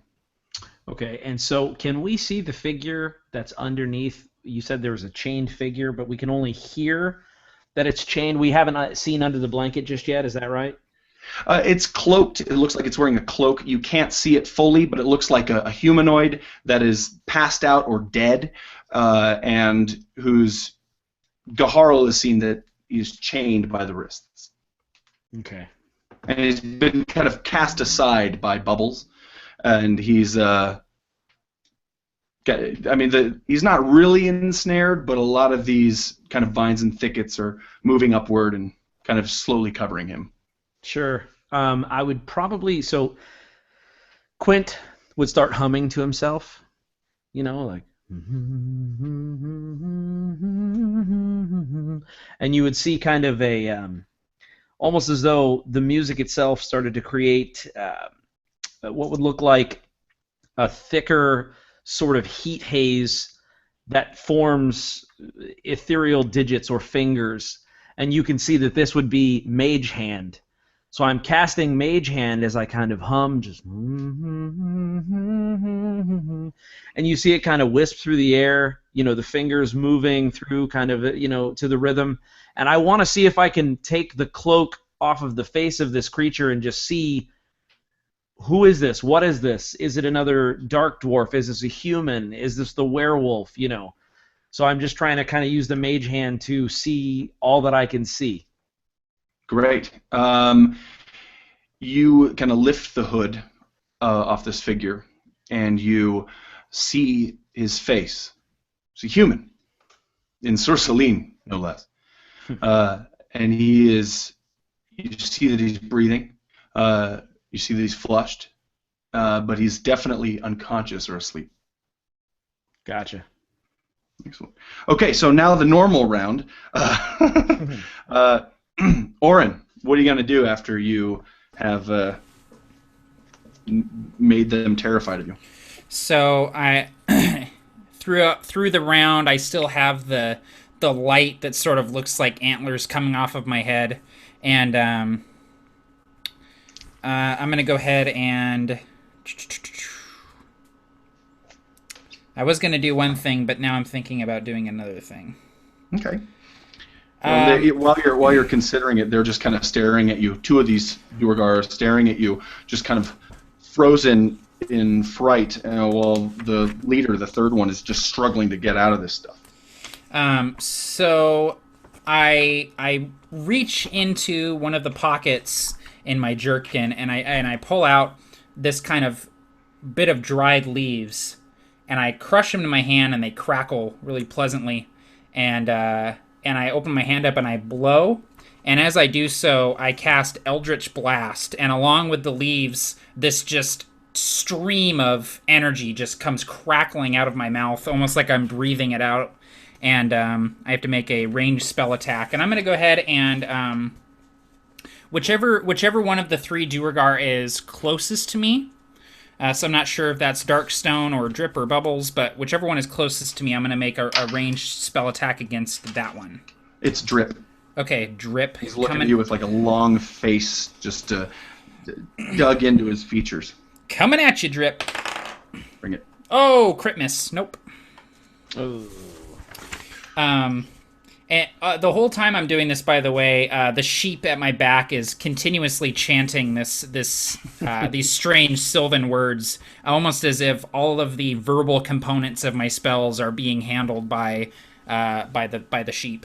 Very cool. Drip, as these vines are just crawling up out of the ground, the concrete's breaking. The cobblestone, ancient cobblestone is breaking. The asphalt, sorry. This just changed things. It's a post-apocalyptic world, you guys! I ruined the secret. I ruined the M. Night Shyamalan-esque twist. The Statue of Liberty? Oh no! These vines are kind of coming up, and he is able to duck down and take cover behind the vines. You crit missed on Drip, so the vines around him just explode, freeing him from his ensnarement. And he doesn't take any damage. He's just quickly enough took cover. And again, I make that face that... because I just keep mucking up the works. Nymeria, what do you do? Roll your eyes. Yes. Always what I do. First, I'm a little annoyed at this laughing buffoon that is Bubbles. For some reason, it annoys the crap out of me that we're in a serious fight and this thing is just... just, whatever. So, I move around, sorry, is it Pebble and, sorry, what is it? Orin, thank you. I was going to say Quint, but that's not right. So I move around the back, and I decide to perform a cantrip, which is Thorn Whip, to try and, knock some sense into this guy. Yes. So very cool. Let's see. It's 2, I'm guessing. Oh, modifier. Yeah. Okay. Wait, what? 1 second. Sorry. No worries. 14 spell attack. You're circling around the well to get behind him, and you find yourself behind him. Yes. I know I add something. Or trying to figure out what I add to what I got on my dice. This is the first combat encounter we've had in this game. Yeah. Quint. But so it's totally expected that we're gonna kind of go through these I feel spells like I have wisdom to and learn. see what you got. Proficiency and wisdom, yeah. Yes. Okay. So I got a. Oh, proficient. Oh, I got a 6. Okay. So I have 16. Is that a hit? That is a hit. Describe to me what happens. By the way, for the rest of the players who keep missing, in order to succeed in Dungeons and Dragons, it's good to roll the higher numbers on the dice. So D6, right? Pro tip: Okay. Go ahead. Describe to me what happens, Nymeria. Okay. So, while lunging with this giant whip wrapped in thorns, I try to aim for his neck, for his arms, anything. And instead, I miss for some reason, perhaps a little off balance, and hit him just across the chest, only giving him 2 damage, nothing terribly deep. And this... On 2 dice? Wait. Oh, I have 1d6. Oh, okay. Here's I didn't. I thought it sounded like you rolled 2 dice, so I was like, man, this is gonna be a fun night. Actually, it's 1d6 plus 2 for me. Okay, so 4. Okay. So I I get 4. It fell. Yes. 4 damage. Cool. Yes. So 4 damage. And if the creature is large or smaller, it's supposed to pull him up to 10 feet closer to you. But he's also trapped in the vines. So. Yes, he's ensnared. So, since it's your spell, I'll leave you to tell me whether or not he gets pulled toward you or stays ensnared in the vines. Okay. So as I tug my whip back, the thorns just catch him enough so that he actually just falls forward right on his face. Excellent. And with a little bit of effort, I managed to, recoil the whip and keep it from also getting caught in all of the vines. Cool. Yeah, I'll say he's ensnared, but I like the idea of him falling prone. That seems fun. You didn't see it coming from behind the back. Okay. The Durgar's turn. First one, Darkstone, is going to try to make that strength check to get free, and that is a 14, I believe he's got to make, right? Yes. Okay, he definitely makes it. So he takes his pickaxe and just bashes it into the vines, just cutting away at this natural formation, killing the earth that you've created as it's chopped away like a limb amputated from a body and festers up and dies. And he looks directly to, let's say, he would look directly at Gaharl and just holding up this massive, what looks like a war pickaxe. And he speaks some words. And you see this Durgar right in front of your eyes just immediately grow. From dwarven size to a dwarf that is the size of an ogre, about 9.5 feet tall and just as big, and he begins stalking toward you. Next, Drip, who's loose, is going to. He's terrified of this gnome in front of him, so he's going to move probably toward, I would say, Quint, who's nearby. No, not Quint. Well, let me roll for it. Let's leave the fates to decide. Quint. Okay. He moves toward you, also holding a war pick, and he pulls the shield off of his back, and he says, "Ya done goofed, son." And he moves toward you. Anyway, and he will attack with this war pick. Running toward you, he rolls a fat 7, baby. Tell me how he misses. Do you dodge, block it? What's up? So, trying to stay calm as I see him just become enormous in front of me, I kind of look and think, well, it's probably going to be a bloodier night than I think we had originally planned. And so as he goes to charge toward me, it's almost as though I realize he doesn't realize that I'm standing in deeper snow than what he is. So I just simply allow myself to move slightly, because as his giant foot enters the snow, he sinks much deeper than he expects, so it's easy for me to just dodge right out of the way. Very cool. And yes, Drip also grew large. I forgot to say that.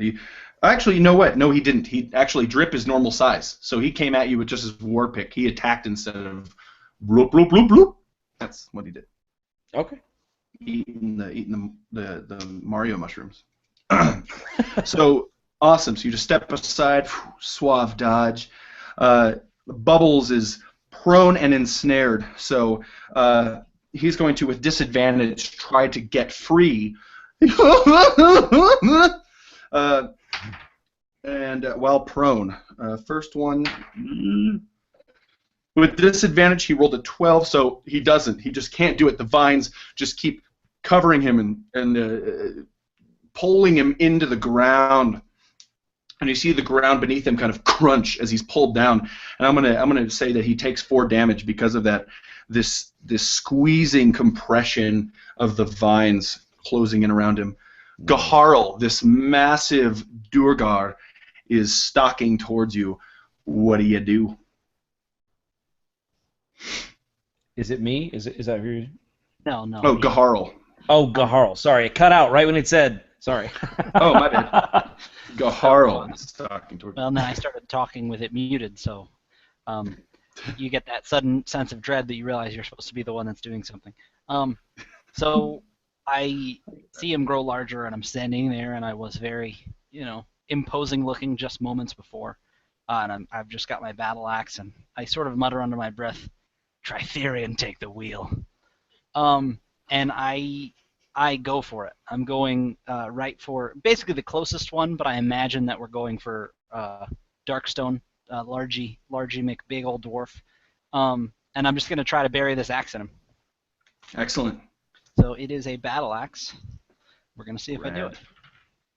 And you were right when you said earlier that all of our attack rolls would be terrible. I'm rocking that 7. Uh-oh. That's with my +5. Inspiration. So just very upset. I just go toward him, and well, I don't know how I could miss a mass that big, but Did you? You don't. You hit him, but it Jesus. bounces all off his thickened hide as this massive Durgar just kind of takes the blow as if it's nothing. Okay, so do you want to do anything else on your turn, or can you? Well, I would like to stay that close to him as much as I realize how terrible an idea it is, but I've never been one to back down, so I sort of pretend that it doesn't scare me to my very bones that my giant battle axe that's lopped countless heads off just bounced off of him. So I'm sort of trying to hold it together, but inside I really am scared. Very cool. Awesome. Take a point of inspiration. We're going to jump to Quint. Just dodged this swipe from a war pick. What do you do? Probably sounds like a stupid question, but because of the nature of the different attacks, I know there was a breath attack and then an Eldritch Blast, and so on. Has there been any actual bloodshed yet? I would say the whip that Nymeria struck Bubbles with caused bloodshed, and I would actually say the vines, and I imagine them as kind of thorny thickets, are cutting some deep scratches, especially into Bubbles. Okay, so basically, as the blood, as small or as much as it would have been, as the blood is loosed from the Duergar, you would see a very different side of Quint. Literally, he sniffs the air, and as his eyes open, it almost seems as though they're red. Maybe figuratively, maybe literally. And as the Duergar grows, to his side, and as the one swipes, he finally grabs the handle of his lute, and he says, "Now it's time for a proper song." And as he pulls the lute from behind his back, you realize that what it is actually a sword with the hilt is actually the headstock of a lute. And so as he pulls it, it makes a ringing sound, and if you look close enough, there's a blade, and on one side of the blade, a thick string is pulled all the way down, and as he pulls it out, he kind of bangs it on the ground, and it makes a deep baritone like boom, and he just goes to swipe the throat of the Duergar that just tried to hit him. You hit. Roll damage. Awesome. And so you notice that as it hits, it makes a tone. So every time it hits, it's like doom. And so the damage would be. By the way, it's a reskinned rapier, so that you can. Cool. So it's It could be a reskinned freaking small shovel. I don't care. That's the coolest thing I've ever heard from a bard. 7, 8, 9, 10. So it's a D8 plus 4 damage. So I got 10 damage. 10 damage. Excellent. Describe to me how it really kind of bloodies this guy. So what I would imagine is that as it makes that deep baritone sound, as it kind of whips through the air, the tone slightly changes, and then I run it back across his neck, and as the blood touches it, it almost creates harmonics. So just this, That's so cool. Awesome. Very cool. You see a splatter of crimson just leave the chin area of this Durgar, and it's a lot. It's a lot of blood. Big gash. Okay, back to the top. Orin and Pebble. Well, I'm going to go ahead and pack up my dice and leave because there's no way that I can be as awesome as that just was. That is just the raddest thing I've ever heard. I dropped this microphone, but it cost $300. Yeah, I know. So I was going to drop my mic too, but I'm like, oh, I just got it. I don't really want to drop it. But I am going to do the coolest spell that I know here. So Orin puts his back to the nearest rubble. He puts his back to it, and he kind of shimmies into it, like he's really kind of steadying himself. And he reaches into his jerkin, and he pulls out this branch. It looks like a branch that is charred and split down the middle.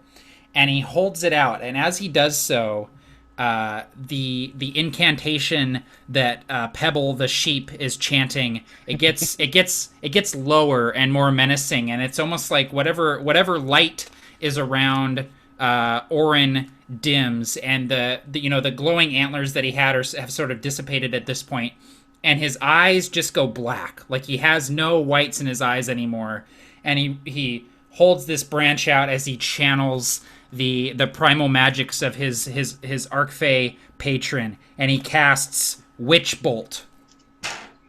yes. cool. Witch Bolt, this bolt.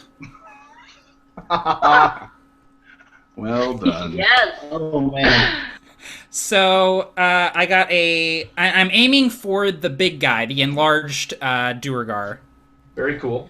And I am going to go ahead and use my inspiration to roll with advantage. Awesome. So that is a 20 total. You get him. Okay, awesome. Describe to me what happens. So it almost looks like purple lightning streaks out of the end of this branch, and as I do so, like Orin is lurched back against the rubble, like the energy coming out of this is too much recoil for him to remain standing, and he's holding it with both hands, and the branch is splitting as this spell is coming out of it. It almost looks like in which Harry Potter movie is it? The fourth one, when Voldemort and Harry are doing the duel and their wands connect. Mm-hmm. It kind of looks like that as this, and it's just this crazy looking, this beam of purple energy, and I get to do a shit ton of damage. So hang on. I like that's the best type. Yeah, That's That's actually the what best it amount. says in the book. yeah. It just said okay. All right. Okay. I get to roll 2d12 for this spell because I'm casting it as a second level spell. I just rolled 2 12s. I'm not even Awesome. joking. Those are the best dice. Awesome. God, this is awesome. You might be a real Awesome. warlock. I might be. Okay, so that is 24 lightning damage. Oh, my God. Just hits this guy full in the back, and Orin is just like... Very Yes. very cool. You see through Gaharl's eyes, you see this kind of glowing mass of color out of this Durgar's chest, and it just breaks free out of the front of his chest and blasts everywhere around, and he kind of looks down after this kind of dissipates, and you see Orin through the hole in this Durgar's chest. And do you want to say anything, Orin, or wink, or what? I do the same. Sorry.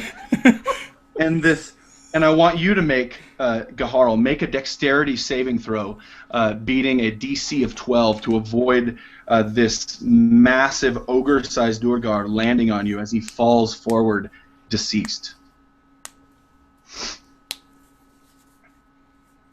Oh God.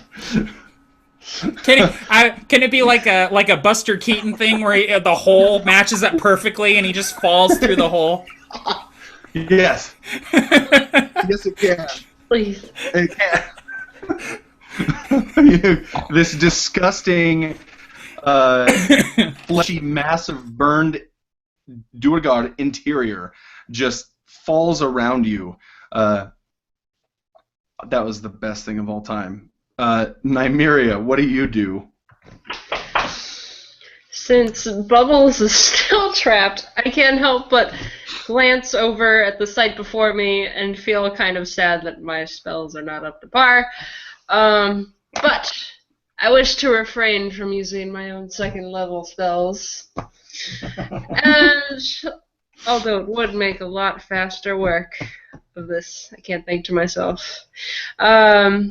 So, because I don't get to practice them too often, I want to cast Moonbeam upon the unfortunate soul that is entangled in my my stuff, my branches, whatever. Okay. The humanoid, the human. Oh, the human you're Moonbeam is an attack. Yeah. Okay, you said the unfortunate soul. So I was sorry. like, all right. I meant Bubbles. Because he's still stuck. Yeah, he's being pulled down into the ground. Yeah. Because it's Nymeria just pissed off. She's just mad. I don't like it. He's not taking it seriously, at least for me. And for some reason, it just I don't like being laughed at. Nymeria does not like being laughed at. So, let's see. So,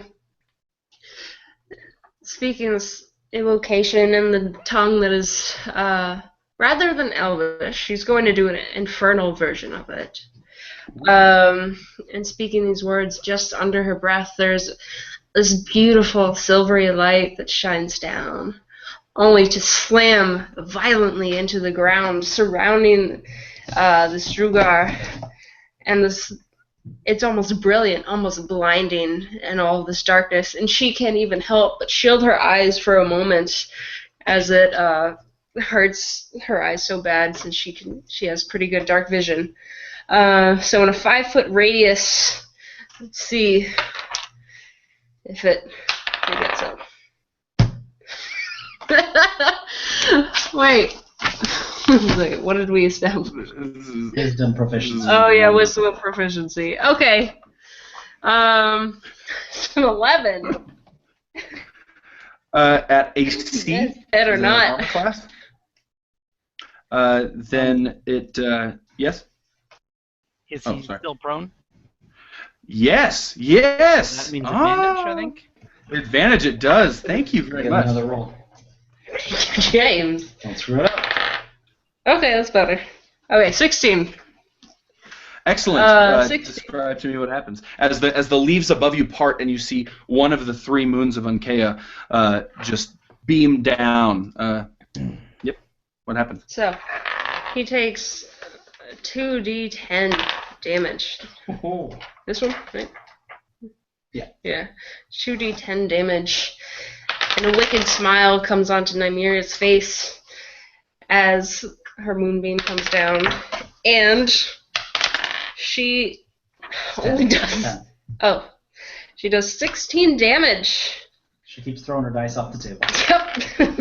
So first off, yes. So first off, James, since you changed miss to a kill, I want you to be able to name one of the 3 moons, the bright white moon that is beaming down through the leaves. So you can take all the time you want, or come up with it now. It's your call. I'll take a moment. Okay, cool, no problem. No worries. But you described to me, Nymeria, how Bubbles being dragged down into the earth achieves his final fate of death. As he's pinned to the ground by this thick ivy, it seems to part slowly as the silvery radiance shines down upon it, and yet, in a burst of light, it erupts into the silvery fire, keeping the same color, and causing him to scream, if he does, or just keep up his maniacal laughter. He'll feel as if his skin is burning, as literally in ghostly flames erupt around him and engulf his figure till he's nothing but ash. Beautiful. Beautiful. And you hear a sound, you hear... He ran out of batteries. So, Yep. Daisy, Daisy. the moon has a true name, though no one that we know of really remembers it. But the people of Sir Salin remember that there's this long tale of the three moons, Sir, Salin, and Saladia. And the last one is often forgotten, and there's a whole sort of tale of betrayal and things, and it's one of those that every time it's told, every pub you hear it in, it's a bit different. But, one god created this, and this god betrayed that one. But Saladia, Syladia, is the third and sort of moon of retribution, you could say. So I would certainly say that is the one that sends the moonbeams for all the druids. Yes. It wouldn't be the moon of politeness and courtesy, really. The moon of retribution seems proper. I'm just glad it wasn't on the other side of the plane, because then it would go through the... Anyway. I love the moon, Saladia. I'm a druid of the land, but she is my favorite. The final Durgar that is still standing, Drip, with his elongated nose, kind of looks around, frightened, scared, sees both of his companions die, and he says, Ushka, and then he's gone. He vanishes. Everybody roll perception.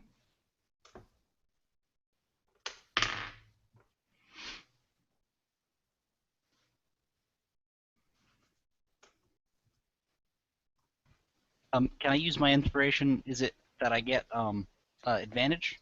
Yes. Okay, I'm gonna do that.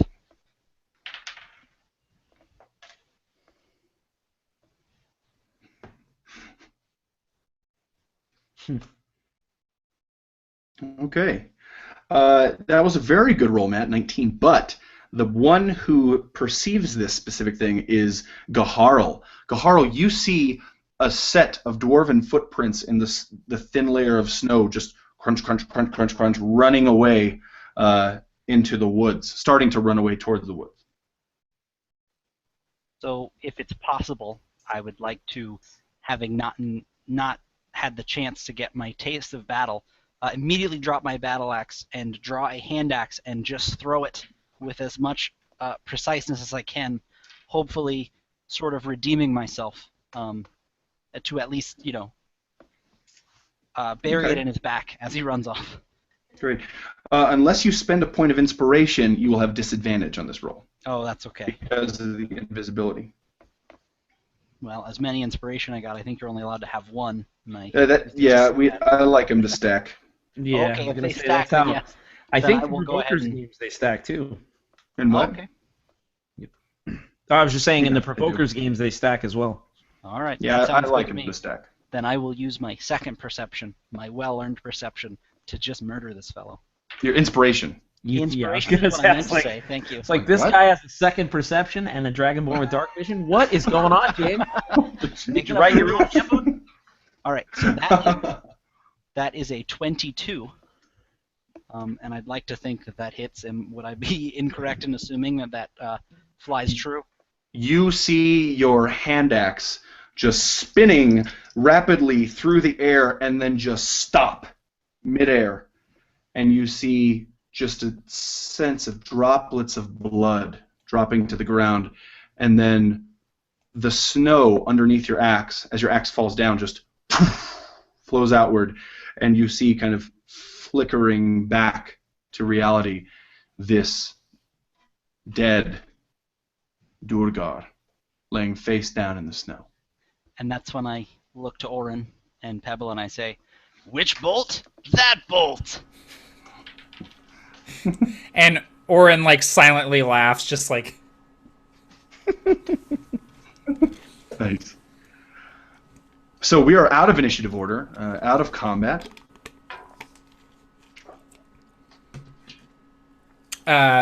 Orin's standing there with the splintered branch in his hand, and his hand's kind of shaking a little bit as he's holding it, and it sort of dissipates into ash as the spell within it is used up, and he kind of flexes his hands a few times trying to work out the numbness from casting that spell. And Quint would kind of look at him, and as he flicks the blood off of his sword, it kind of makes a resounding kind of like, ooh, but as he goes, now that was impressive. I've never seen anything quite like that before. And then as you see, as he sheathes the lute, it's called Keen Grin. As he sheathes his sword, Keen Grin, you see his face kind of drop back down to just a more normal, mild-mannered person, and he again looks at Orin and Pebble and says, many thanks, that was quite saving the day indeed. Orin and Pebble exchange glances, and the sheep looks at you and says, well, we've never seen anything quite like that either. And Quint would kind of just, oh, please, no. It was nothing. It was, and kind of start kicking the snow and looking busy.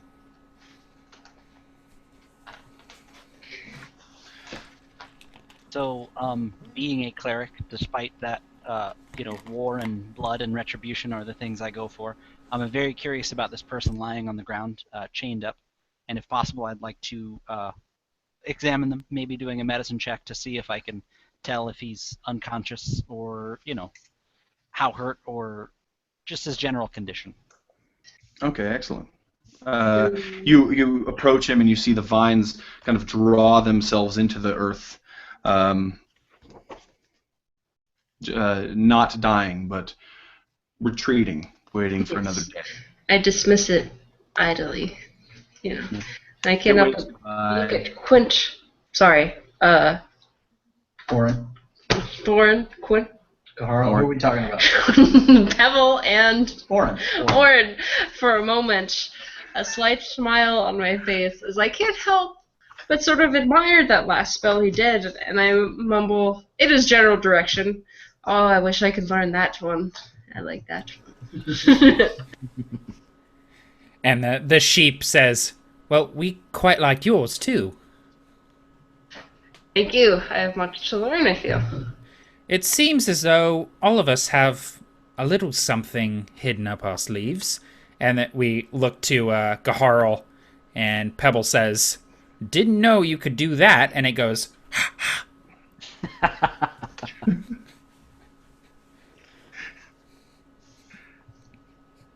So, Gaharl, as you approach the human on the ground, you made your medicine check, or is that what you wanted to do?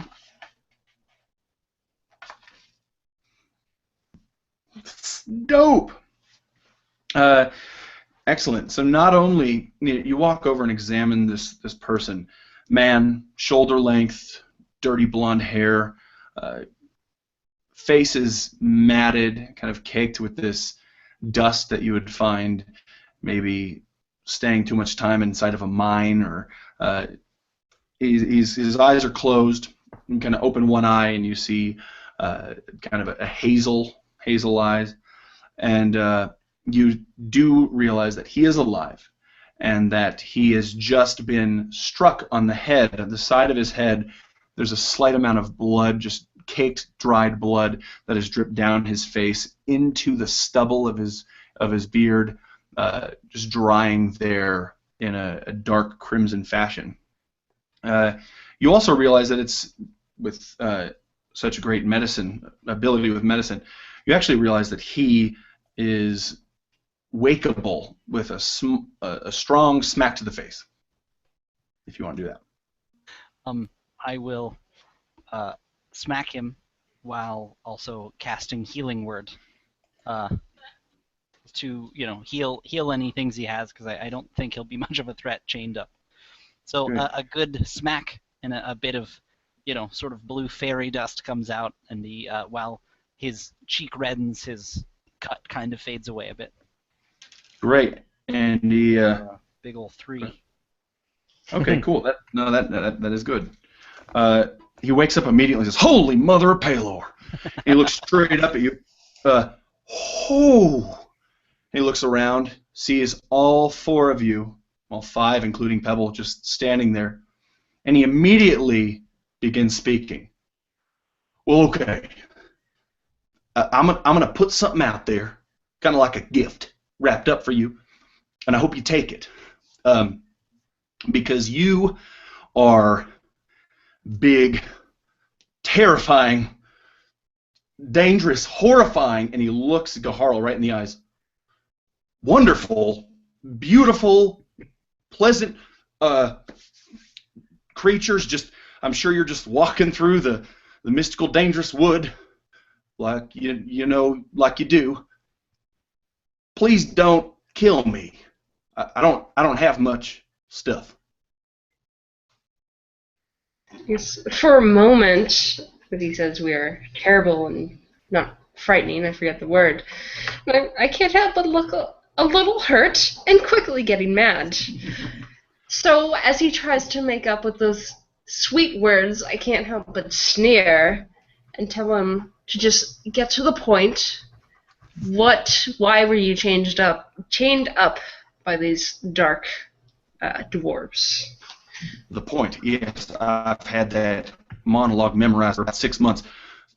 Used it 3 times, 4 now. They took me. I was hunting. Who are you? Hunting. Really? Why Hunting. would they chain you up for that?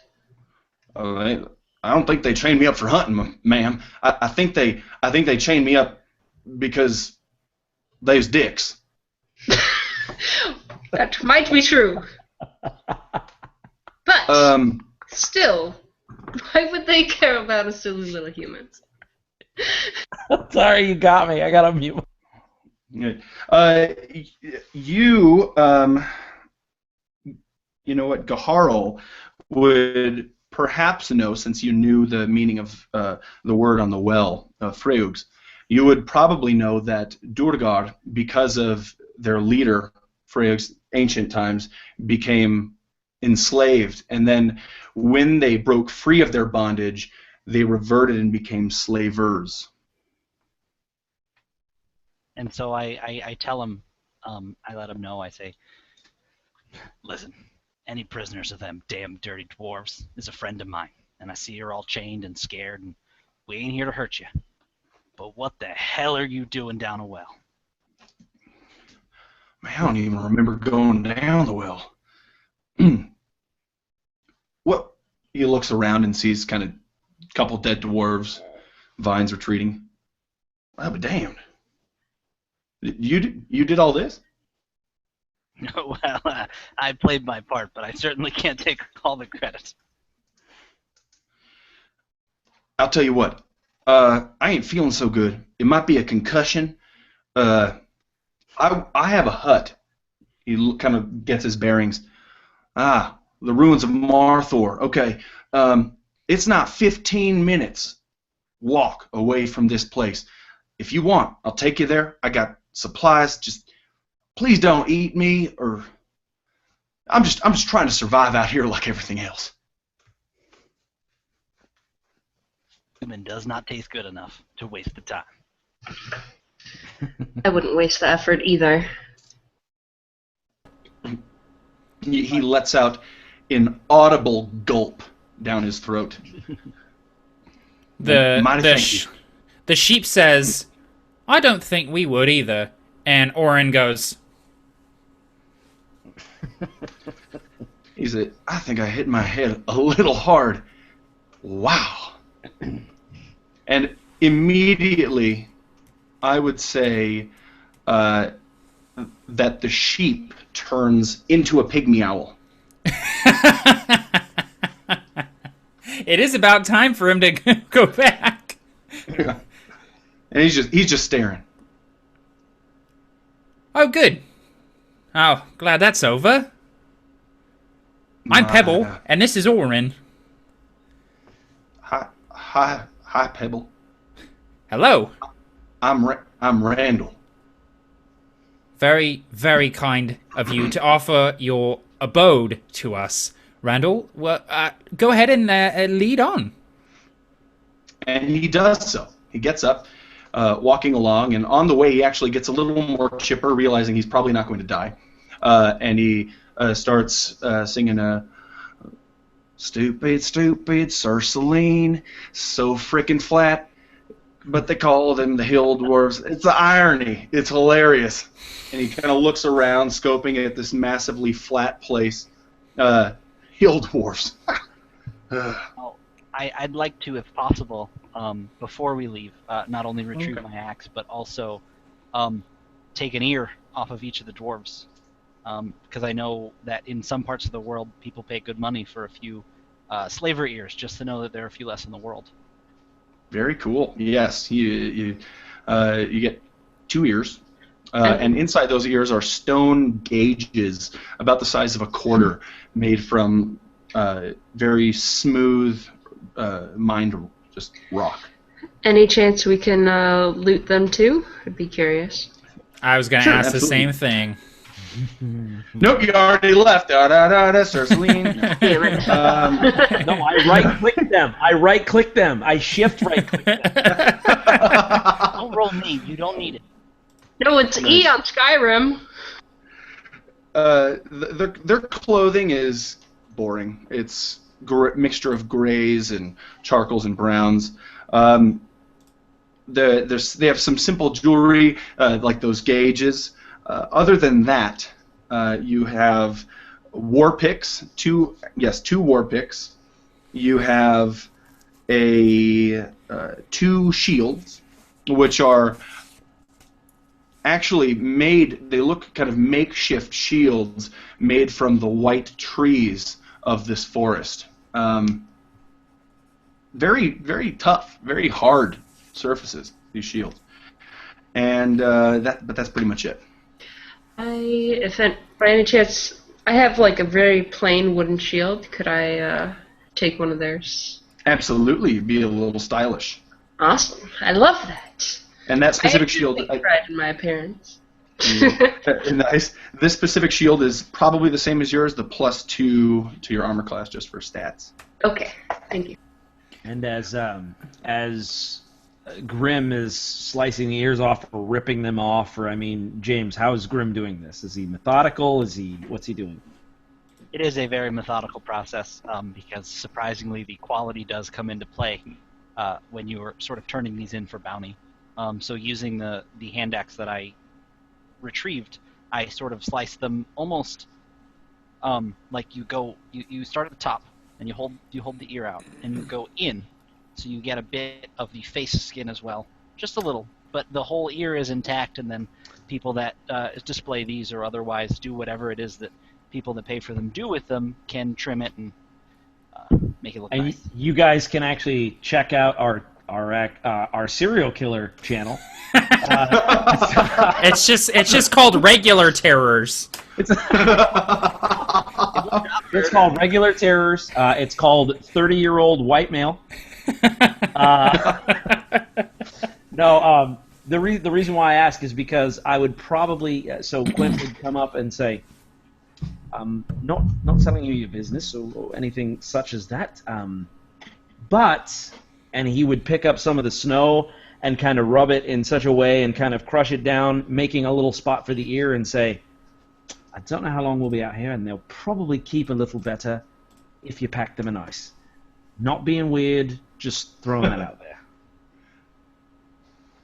And Orin and Pebble, who I remind you, are a gnome that was naked as of a few minutes ago and a talking owl look at each other and like give them like this, what a bunch of weirdos look, like, the hell.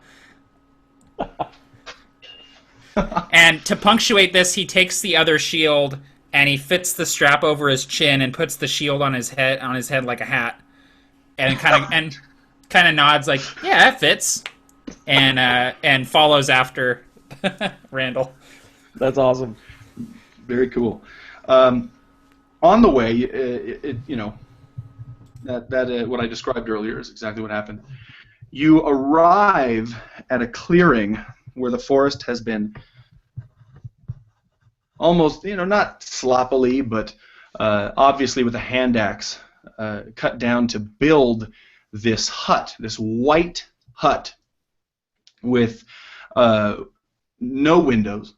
There's a door, a very small door, very short, so it's almost dwarven sized, actually perfectly so.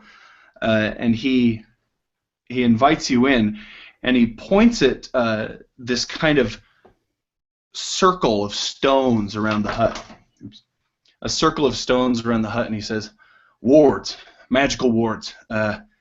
Apparently, you're not allowed to come in here unless you mean well. You got to be innocent of your intentions." So he steps on the side of the stones and kind of motions you across if you want.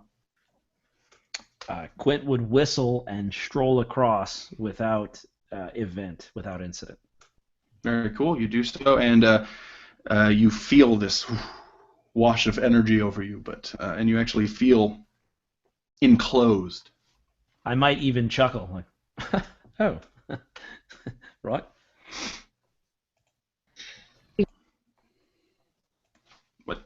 I'd say crossing over. I sort of do the cartoonish toe the line thing, but having confidence in my God and my faith, I sort of walk through, and it's almost as though it's not short at first, and there's a bit of resistance, but it's like it's almost like it had to check twice, and I walk through. I love that. After You crossed perfectly fine. Okay. Sorry, go ahead. It's okay. After getting to walk for a little bit, I do feel my temper simmer. But it's still there, and as we come up to the door, I reach tentatively towards the opening, feeling a bit of resistance as well against my hand.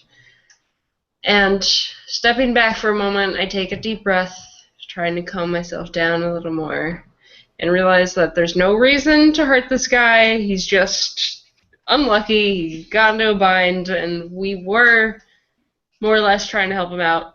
So I try again, this time being much calmer and relaxed, hopefully be getting through a bit easier. Great. And Orin and Pebble are standing there after everyone else has passed through the wards, and Orin kind of looks at Pebble and then looks at the stones, and he kind of like puts his finger through, brings it back, and Pebble's like, all right, go on then. And he steps through, and there's no real resistance as he steps through, and he goes, and then follows the others inside. Yes, absolutely. Very cool. So, stepping into this hut that he invites you in, very small, maybe about the size of the room I'm standing in right here. You have, a cot, bedroll on the floor. You have miscellaneous tools hanging on the walls, a shovel, a couple spades, a rake that has been fashioned out of plucked crimson leaves. Actually, it's a broom, not a rake, excuse me. But you do see a rake, which is entirely made of white wood. You see a bedside table next to this bedroll. You see Randall walk over and light a couple lamps. On the wall, you see a recurve bow. You see kind of a few arrows sitting in a hip quiver. And you see on the table, I would say that if you're looking for it, you see it. Nymeria, you see it. You see a book inscribed on the cover in the common tongue is the title, The Winds of Salin. He says, "Welcome in, guys. I'll put some stew on the pot, on the kettle," and he kind of motions over and starts lighting his fire. Should be ready in about an hour. Excuse me, but where did you get a book like this? Nymeria questioned. She couldn't help but, we couldn't help but glance around, curious of the sparse, but clearly well taken care of place. And of course, my eyes landed upon this book. Familiar. I'm curious as to how it got into his hands. Cool. One second, wait. Yes. He looks at it and says, "Oh, I didn't build this place. I stumbled across it. It's embarrassing to say. Apparently I was poaching when I lived in Myra, and Lord Kahlo booted me out, and so I've been kind of trying to survive out here, and I found this hut, and everything was already set up. This book, I've flipped through it a little bit, but I don't really understand. It's just a dwarven history book, pretty much. It doesn't belong to me, and I never took much interest in history. But this hut and that book belong to somebody." I can't help but let out a little, very unladylike little snort of disapproval, but otherwise keep any harsh words to myself, and instead lean over the book, starting to peruse through the pages. You can actually flip to a page almost very quickly that looks like that object that you picked up in the ruins, that golden camshaft-looking object. Would you like to read the passage? Yes. Especially after recognizing it. Excellent. Flipping through, you see the camshaft, and I'll wait till Matt gets back, but inscribed on the outside of the book are very intricately designed weavings, kind of knottings, almost Celtic. This is a very old book. You can tell by flipping through it that the dust flies off, a couple pieces of the parchment that it's written on fleck away, so you kind of be careful with it. But you read this section, and it's called Kor's Staff. And this is what you read. You read that a long time ago, back when Salin was a kingdom under one ruler, that his name was Kor. He was very powerful and very wealthy, and the land was prosperous. And in order to keep the peace, he hired, or rather created, in some unknown fashion, 4 souls. These souls were called winds, the winds of Salin. Ancient tomes say that the winds were in charge of keeping the peace among the 7 major cities in Salin. But Kor became greedy. He became powerful. And the people, the dwarves of Salin, ended up rising up, and the winds joined them. The winds had discovered that Kor's power was not through Kor himself, but through his focus, a 5-foot rod of metal, golden plated. After disposing of Kor, the winds decided that nobody should ever have this power again. So, because the rod itself could not be completely destroyed, they, using magic means, divided up the pieces of the rod into 7 integral parts, 1 for each of the city-states of Salin.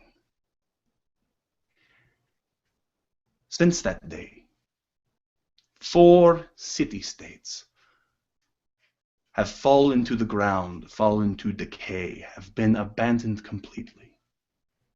And therefore, 4 pieces of the rod of 7 parts have ever been missing. And that's where we're going to leave off. Ooh. That moment. That's awesome. We should see Red more. How awesome. I was gonna say when the guy mentions stew, Oren gets super excited, and then he goes, "It's gonna take about an hour," and Oren just like does the biggest, like most dramatic, just like, "Oh God." And I was actually going to wait as Quint, like as you're saying, like, and so Salin. As soon as the book closed, I was going to say, the way you spell delicious is S-T-E-W, and I would love to help. I'm a bit handy around the kitchen, and I just kind of start singing and like chopping stuff up and. Oh man. What fun! What fun! That was so awesome, dude. Witch Bolt, Witch Bolt. Now Double here's D12s, man. here's the best part about Witch Bolt. I didn't even get to use it at its full potential. I can continue doing that for up to a minute as long as the target is in range. I automatically do 2d12 every round. Oh. But if That's a whole load of crap. if he moves out of range or it gets cover from me, then I have to stop it. But seriously, what the hell? That spell is so good. That was so good. And you That was critted. fun. You critted the damage. I did max damage on both die. That is never. I don't think that I can't remember the last time that happened for me. That was amazing. Very cool. That was a fun session, man. This is a really cool group. I love the way you guys create the world around you. I mean, especially James. That was a stellar job creating. Oh, yeah. It was perfect. The way the Durgar and your description of free hugs, which out of the blue came to be. That was perfect. But it's really cool fun. every time you ask us to make something up, because there's no. It's not like when you're creating a campaign world and you're like, well, it has to fit this or that. I'm like, no, he just gave me license to say Yeah. whatever I want. I just get to think of the coolest thing I can, and it Yeah. happens. And I'm like, yeah, that's really amazing as a player to be able to, sort of tell the tales of the places we go.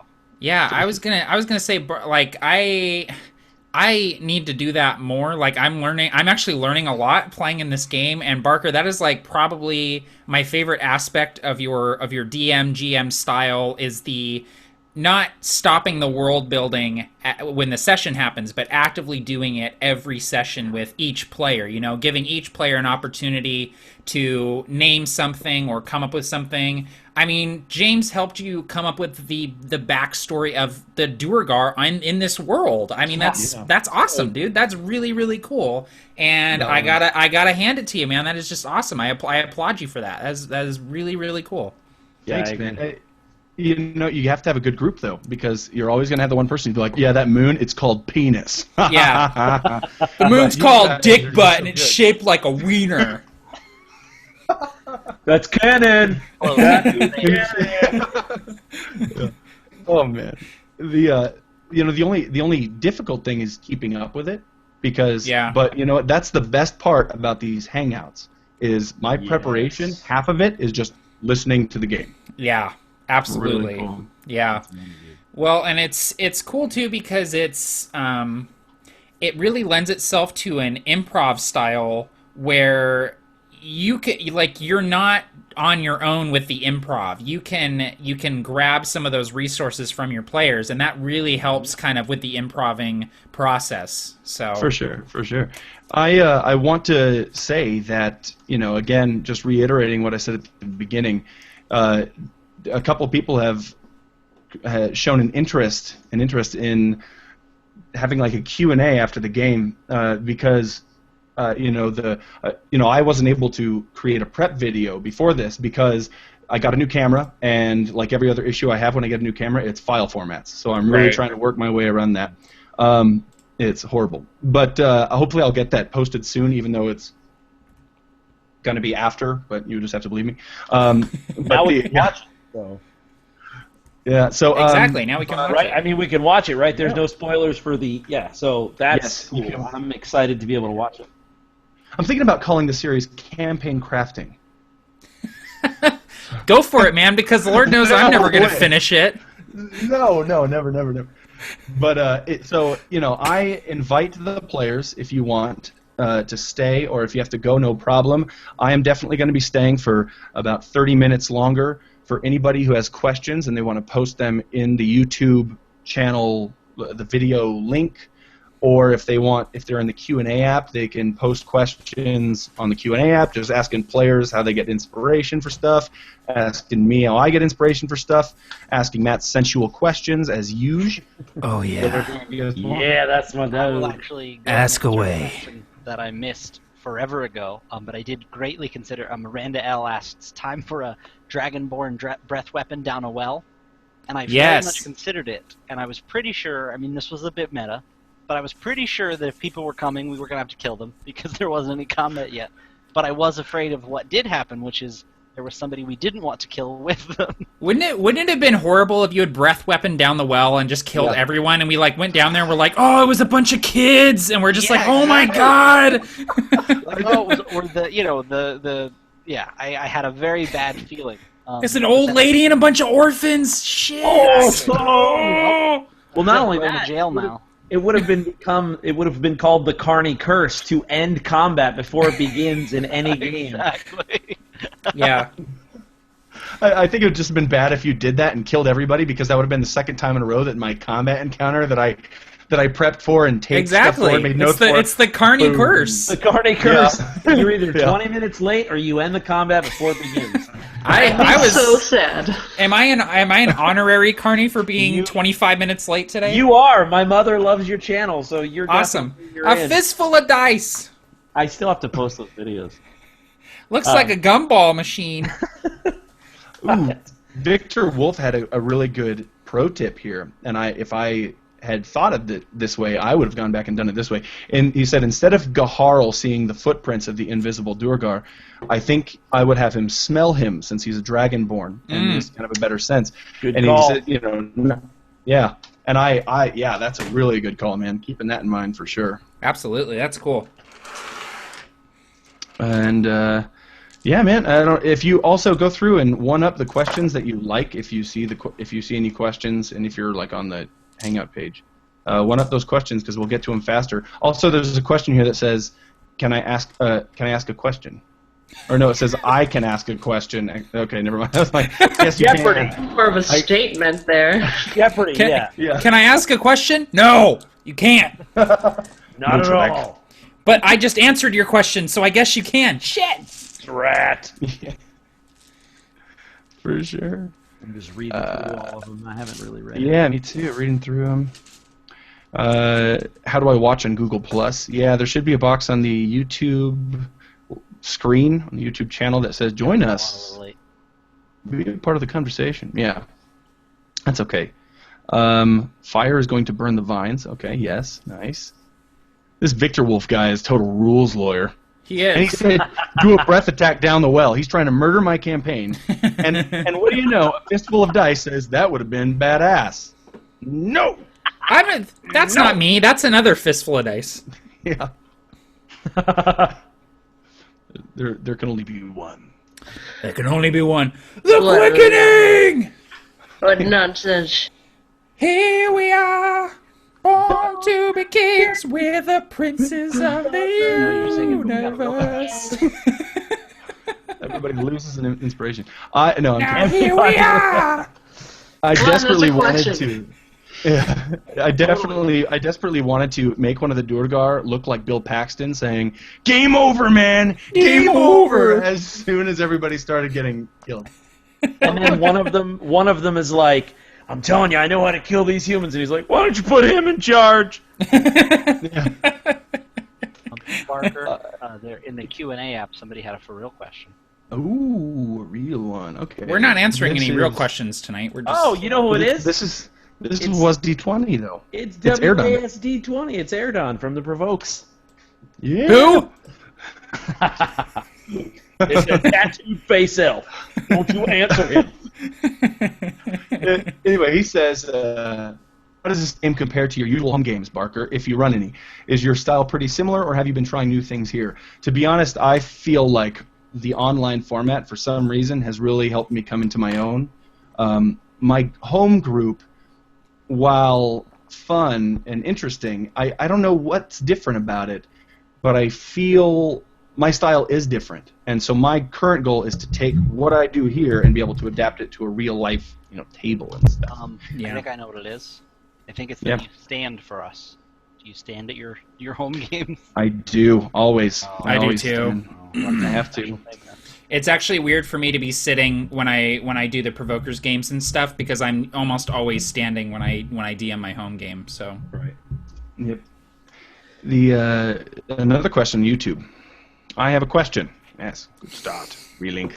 As a relatively new player who is trying to get friends into the game and thus having to DM, when you create a campaign like this, how do you handle severe deviations from the plan? For instance, if they had killed the good guy from the well, already forgot the name, Randall, how would you have given plot points with the staff? Okay, so regarding... Okay, first off, there was a big deviation from the plan. I did not expect Orin to get to the portal. sorry. No, it's good. But I felt like it would have been unfair if I said, nope, no matter what you roll, you can't get to the portal, because that's a little lamey. But I thought earlier, I always ask, what if? What if he gets to the portal? What if they kill these guys in the well? What do I do there? I actually didn't think about the well. I realized that when it was happening, and I was like, oh, damn it. So I kind of tried to scrounge and make them pickaxing up with the rope. So maybe a couple would be hanging there, and the bottom one would have this chained human attached to him or something. But how would I have given plot points with the staff?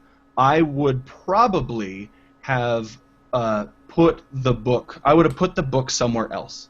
I wouldn't have necessarily talked about it in this session, but in a different session or a future session, I would have had them find the book or find some other source of information that had that info. But I was definitely hoping it would happen this session, because I thought that was the Rod of Seven Parts is my favorite trope D&D item ever. Yeah. So. Oh, dude, yeah. Can I totally say that when you actually used the real given name and you're like, the Rod of Seven Parts, I was like, and then you're like, and we're gonna end there, and I was like, yeah, I had a little bit of a geek squeal over that. So it was very, very cool. And I wanted to jump back to something else that you had said, and it's talking about how these online games can be a little different. The only thing that comes to mind for me is that you're playing with devoted people who are not your friends, who you have to see in your daily, day-to-day life. Yeah. And part of it is, it's not that I'm embarrassed or anything, but it's like these people that we're playing with are just as invested as I am, and I'm able to feed off of that. Yeah. And sometimes when I'm playing with my family or even my friends, they're into it, they're digging it, but they're checking their phones a little bit, and they have to go to work, and this is a blocked off piece of time with 5 people who are really like, let's make this incredible. And so I feel like with the Provokers game and these games, everyone's bringing their A game as much, or trying to push each other a little higher, and that's just my thought. Yeah, well, it's with your home game, you're maybe playing with people that this is just kind of something they do once or twice a month, and it's just something fun. But this group, for the most part, and the Provokers, is all people that care enough about the hobby to devote time to creating content for the hobby. And so it's you're playing with people who are passionately invested in the game and want to improve at the game. And so they're constantly trying to improve as players, trying to improve as game masters. And so it is a totally different feel.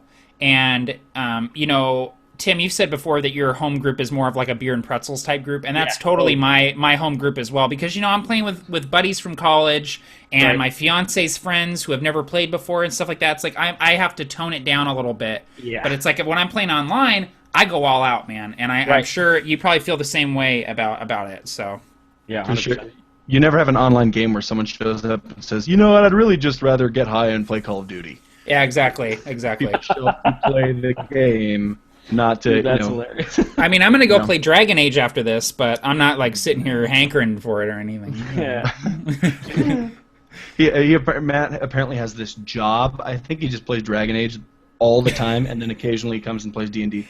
Dude, I wish some of these guys on the one shot group, like Andrew Knapp and Philip Posey, they're in every single game. What do they do? I don't I'm know. like every time I turn into a game, I'm like, all right, it's this guy, it's freaking Andrew and Philip. What It's so like true, man. what the hell? Are they getting paid for this somehow? Right. Dude, seriously. Well, and Pepper in Chepe Le Pepe. Yeah, yeah. I'm like, dude, they're this- everywhere. Fun to watch, and I'm just like, and Oh, then yeah. I feel like a jerk because I'm like, people invite me to one shots, and I'm like, you need to invite me like 2 weeks early. Yeah. I'm not important, but I just have a lot of family. I don't understand how people are like game in 20 minutes and it's like, okay, 8 players, let's do this, It's like, what the hell, man? Well, and they're so good. Everybody you named is just so amazing at description and playing and being a character. And it's true. because they've done it a lot. They've fine-tuned their skills. Exactly. They're like the pro league. I mean, practice makes perfect, and these guys are gaming literally like every day, hours a Yeah, day. dude. No, it's you know? true. And it's They're kind of excellent. to talk about what you were saying before too about the people who they're making content. It's almost like, have you ever heard bands when they talk about when they write songs, like when they play, and you're like, I wanted to make a song or create a song that musicians would appreciate. Right. It's kind of like, it's like, yeah, this is, or certain bands like Dream Theater or some of the other bands, like they're musicians. Yeah. Guys that can play in 5/12 time for 3 time signatures and stuff. It's like, yeah, I think that it's way different. Yeah, it's stuff that we see and we appreciate because we know the game and we know role playing and stuff. Right. But it's not necessarily something that a home game or people that play very casually would pick up on necessarily. Right. And therefore not really even know to care about. Yes. Totally digging it. Sure. Again, post your questions in the Q&A app or as comments in the actual YouTube thing. Okay, so Miranda asks... We haven't received any sensual questions yet. No, none. I think Dragonborn breath weapon down a well. I think that might be an innuendo. But Oh, yeah. Barker, when running the combat encounters, do you keep a physical map to keep track of where the characters are, or do you conceptualize it all mentally? And I'm going to throw this question to Matt as well. Personally, I don't keep a map. Sometimes I keep a map, sometimes I don't. Sometimes I scribble things on the back of a sheet of paper to kind of mimic things. But what I tried in this one, and I'm going to keep doing in the future, is just picking like 3 things that are around the area by saying, okay, in this area there are alleyways. There are also crates scattered about, and there's a crowd of people, because it's a market. So if you decide as your character, if you want to use one of these things to your advantage, then you just tell me that you do that. I think that's a lot more fun and open-ended than, pulling up the gridded map and letting people move around. Yeah. Well, that is really, really smart. The picking 2 or 3 like almost Aspects. landmarks of the combat that you can consistently reference, like, oh, you're about 10 feet away from the pillar, or you're about 15 feet away from the altar, or whatever. That's how I usually will run combats, but if I'm running something that is going to be a little bit tougher, I have this little tiny whiteboard, and I will just very quickly draw out a map, and I'll use letters to indicate where everybody is. So I don't know if you can see this, but I just quickly, this was the Migrog encounter. So you got the altar back here with the water elemental and the earth elemental fighting, and there's Erdon, Brasswick, and Durgan fighting Migrog, and Dice just got thrown over by the wall, so he's over here. And so that's just a really easy way for at least me, if somebody's like, okay, how far away am I from this? I can just go, well, you're here, and I can just look at the map and see. And it doesn't have to be exact or precise in any way, but you just need to know where things are in relation to each other, not necessarily their exact location. So kind of like you were saying, Barker. And I like that map that you just showed, because it's strange, but that's exactly how I imagined it. So you did an excellent job describing it. It looks the exact same, so it's really perfect. Oh, well, thank you. And I like that Matt busts out a map every once in a while. Sorry, he busts out like the map of the city that we were attacking, and in that tactical way, that I think is important when you're showing, okay, where do you want to attack this city? Where do you want to enter this building from? It's nice to have that visual thing.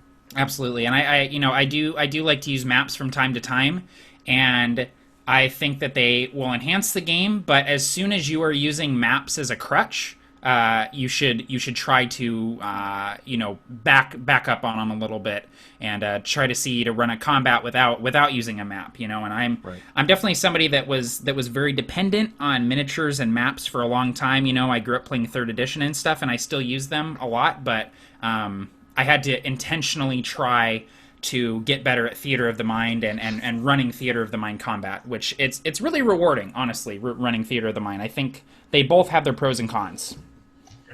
We're back, by the way. Sorry. Oh, cool. Done walking the dog? Yes, Is that a euphemism for something? You don't want to know. Oh, man, we were just walking the dog. I don't either, apparently. Let me tell you. They both have yo-yos. They both have yo-yos. They're like, what? We're just doing yo-yo tricks. Around the world. I'm a yo-yo professional. Didn't you guys know that? Yeah. And what we were just talking about, James and Cassie, is we were kind of talking about the use of maps versus theater of the mind, and how, cool. What Barker does is he basically picks some different points that are specific, like, okay, there are a couple alleyways here, or there are, things like that. And we were just talking about, how that can be helpful or hurtful. Oh, are we going to get to see Tila? I don't think so. Come say hello! We did videos with her. Yeah. Okay, yeah, it was just interesting. No, I mean, like, in the moment, not like she's a secret hidden person. She's real. She's not just a cardboard cutout standee. That's interesting. Yeah. Do you guys have a favorite type of environment for combat to take place in? Guys? I'll let you guys answer. I've been talking a lot. I think that urban is interesting, because in a lot of games that I've played, it's rare. Usually when you adventure, you leave a town. But I think it'd be really cool to sort of have that. I imagine it being like Wild West, like a Wild West shootout, where, I'm hiding in a window. It's almost like I'm seriously all 100% Wild West going for it. Like you're in the saloon, and you're on the top part, and it's like there are people outside, and you're an outlaw. I just came up with this whole story, apparently. But urban combat seems like it could be really cool with all the alleys and doors and windows and places people could be hiding. And things moving. I think that's what makes it cool, is if you put movement in any environment, it makes it better. Yeah. Go ahead, Cassie. Yes. I'm personally really... Yeah, thank you. I'm personally really new to this. I've only played, maybe 4 games with the Carney brothers. So I'm not really sure. I like the forest environment, but my character's a druid, so I think that's to her advantage. And, like Entangled, my almost go-to first move kind of thing. So I think it's interesting that way. I like it. I guess it's kind of a cheat. It's a cheating answer, because the question is what kind of environment. But I guess to me, I like dangerous combat. I like combat where I really feel like going in like, uh-oh. Like when we fought Migrog and the Provokers, I got pummeled by that boulder, and I thought for sure, I was like, I'm gonna drop. I got down to 2 hit points. Yeah, I thought you were dead. I was so close, and I thought it was just so memorable. So I like combat that is, decently balanced, but just feels dangerous. So it doesn't matter whether that's the forest or the snow. I like it when I'm like, oh man, I wonder if we're gonna live through this. Yeah. it's a difficult thing to do, especially in 5th edition. I mean, at least this was difficult for me because I wanted this to be easy to medium. I didn't want it to be threatening. But I mean, basically, the Duergar just got wiped out, pretty much. I think there was one. I don't even think they hit. Nah, we got them on a surprise round. One damage. Yeah, exactly. I mean, basically it was very, very quick. So it's next time I'm tempted to up the ante a little bit, but with level 4 characters, I think you guys are 4, right? Not 3, 4. Yep. Yeah. It's just like you never know. You always tend to forget what your players can do. So it's always like, or what items they have. So it's like, oh yeah, that's wonderful. Everybody I just set up is dead. Something that I've found is that it seems, I've only DM'd a few games in 5th edition, but I've seen it like they either wipe everybody out or it's like everybody's going to die. There's never been a time as a DM where I thought, that was a good combat encounter. I always feel like, oh my god, I'm going to kill him. And I try not to pull the punches, but then I'm like, one round goes by and every monster hits. And it's like, so this one guy got stabbed in the neck and this guy's prone now and and I'm like, and then, the next thing I'm like, all right, well, I'll back it off. And then they just walk through, just kill it, one hit kill. I'm like, what the hell? Yeah, there's I think it's because we're level 4? Yeah, we're level 4. I'm level 3. She has 3 written, but she has 27 hit points. No, so- I seriously never updated it. Oh, Anything. well, good thing we didn't die. Well, either way, I only got 2 hit points taken. This was... Oh, you did get it. Yeah. What That's were it. you saying, Matt? That was awesome. We'll have to get you to level 4. That's probably why you were sad about your spells.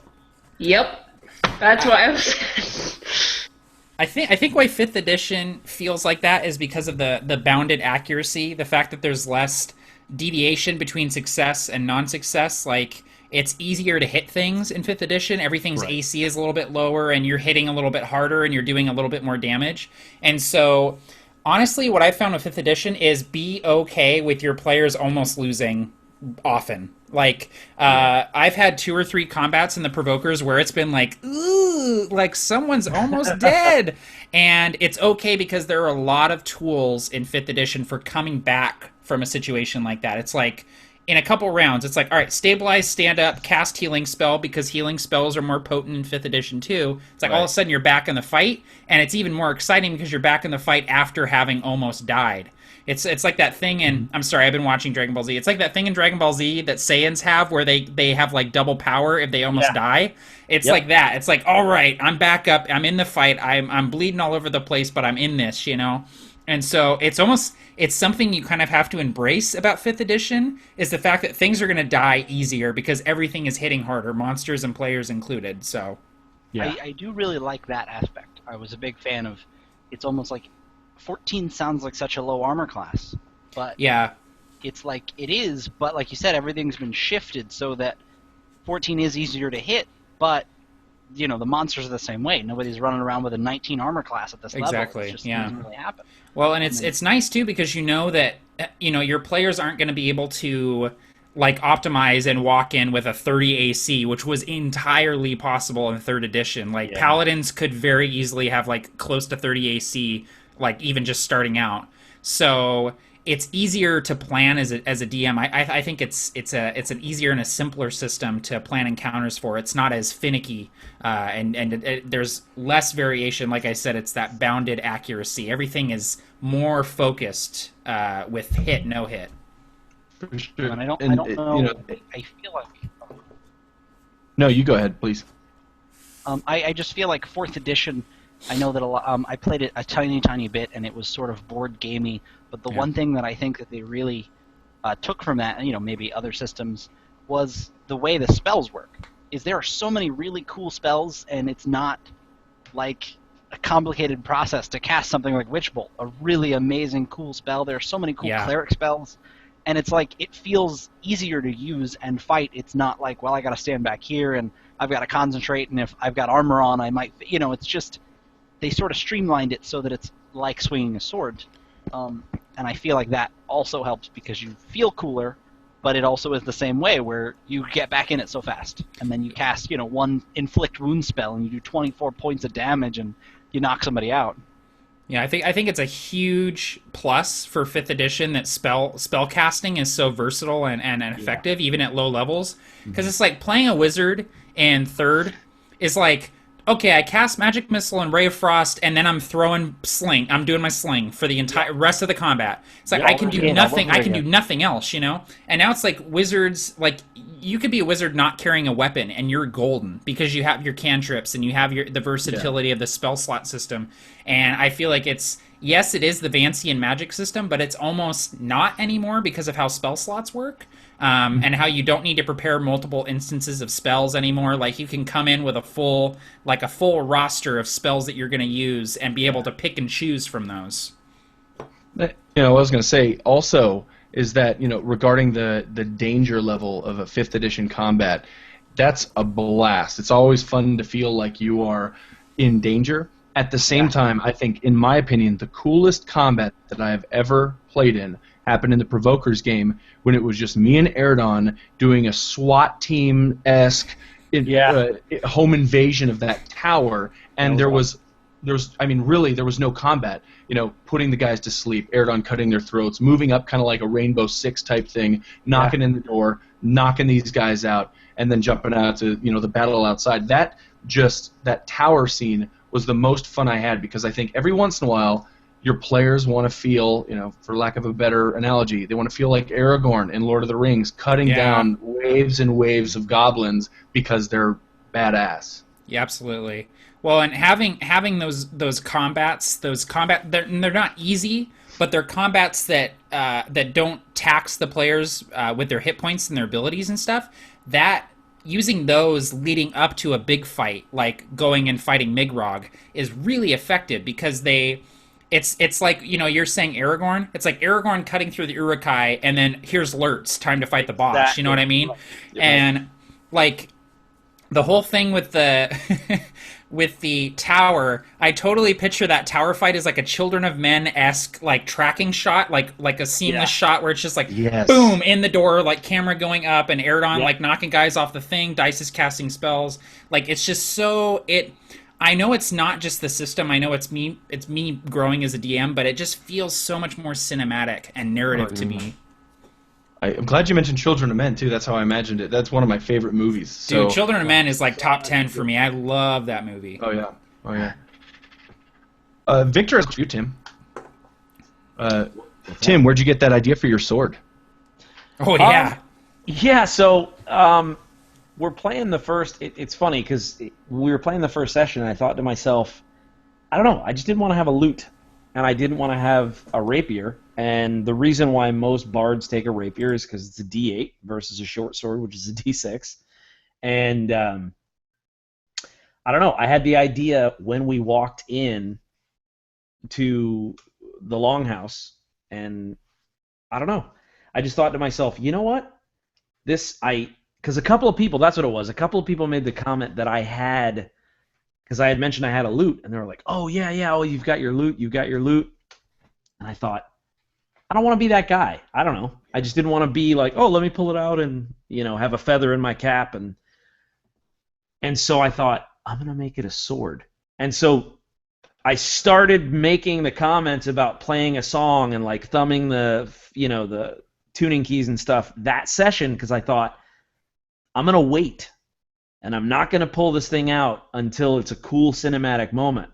So that's a long non-answer, but it was improvisational on the fly, because as I was learning the character, I decided that I didn't want to be boring to myself. And so I just thought, I thought, what would be cool? And I thought, well, I've already said you could see the loot, so I've already written myself into that. So how do I turn that around? And I thought, you know what? I'm going to make the sword create battle music. And so that was kind of the idea. Well, and that was awesome, too, because you did do that foreshadowing, which is just, like, players can use narrative techniques like that, too. Like, it's not just the Dungeon Master that can do stuff like that. So it's like you're foreshadowing, you keep reaching up and you're like, oh, is it time to do it? No, not yet. Like, and we're all sitting here going, what's the deal with the loot? When is he going to pull that thing out? Right. And then when you finally did, it was just like, oh, it was just like one of those moments where it's just like, oh, shit, I had no idea it was a sword.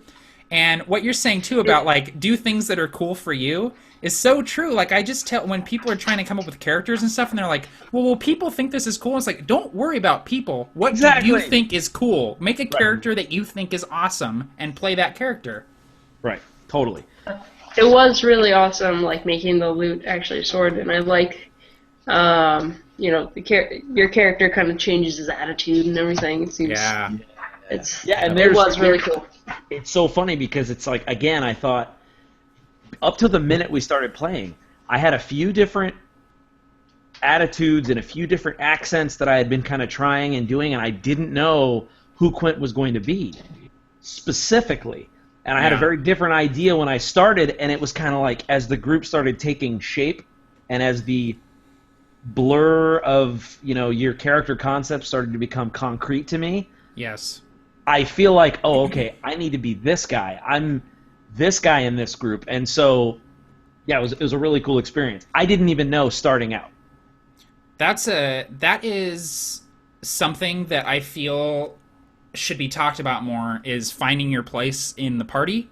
Because a lot of people go into a new game with a new character and they're like, I don't really know who this character is. I'm feeling very unprepared with this character.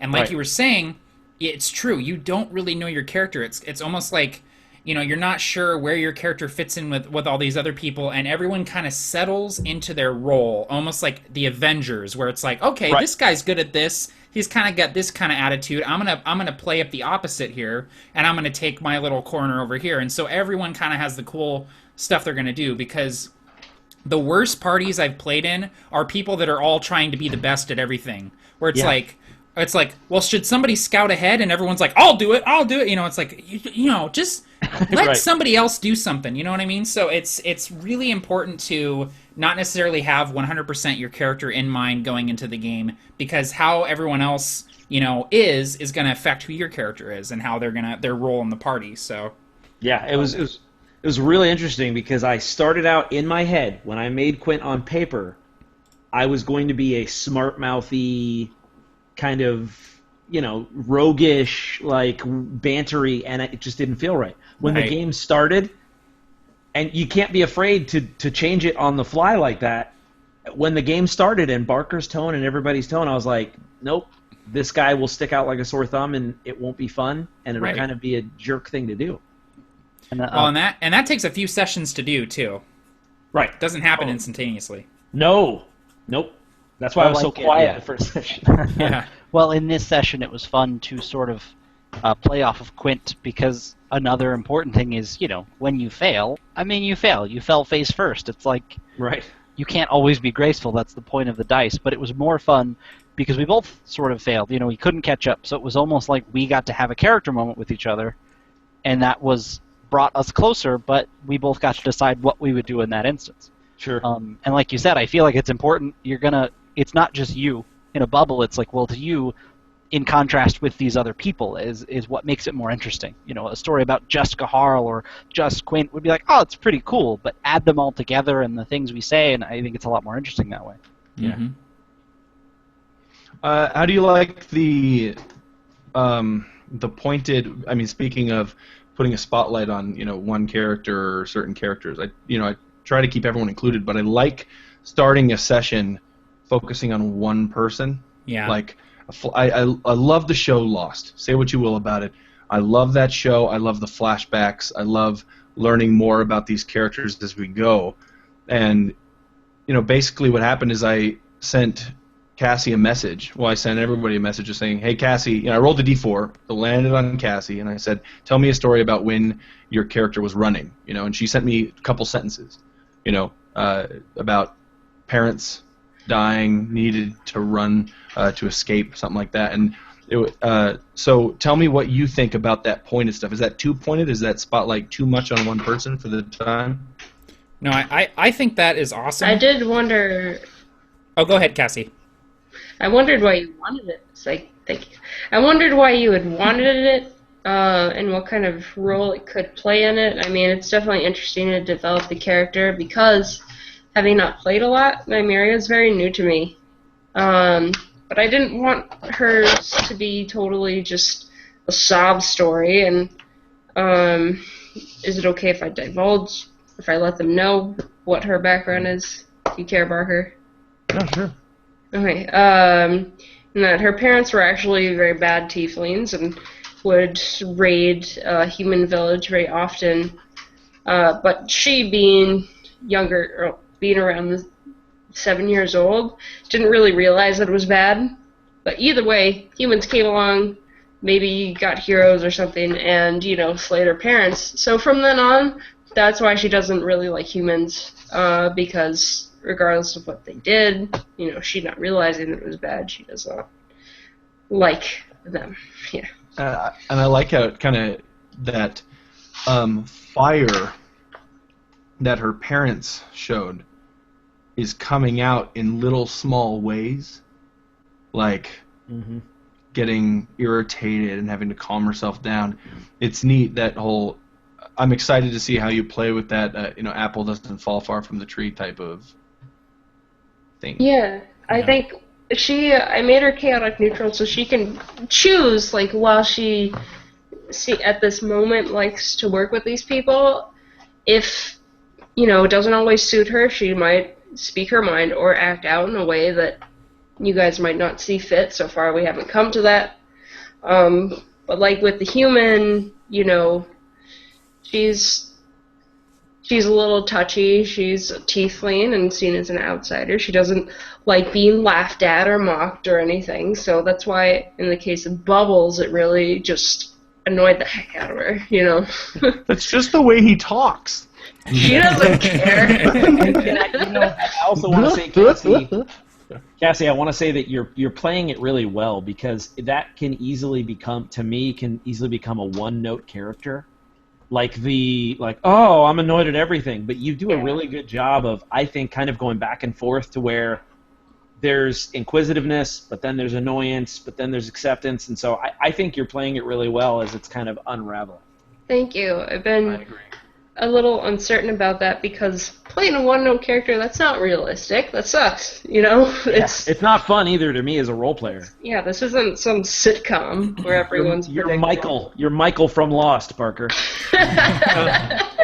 Where's my son? Where's my son? Where's my son? What? Okay, hold on. I gotta eat. I'm gonna just eat real quick, and then I gotta shave and poop, and then where's my son? Where's my son? I'm going to get him.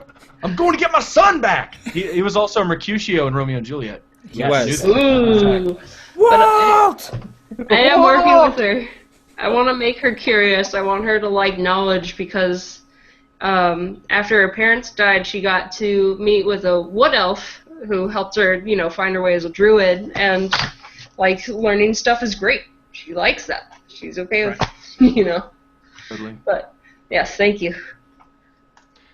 We got another one in the Q&A app over there. Well, I just wanted to throw.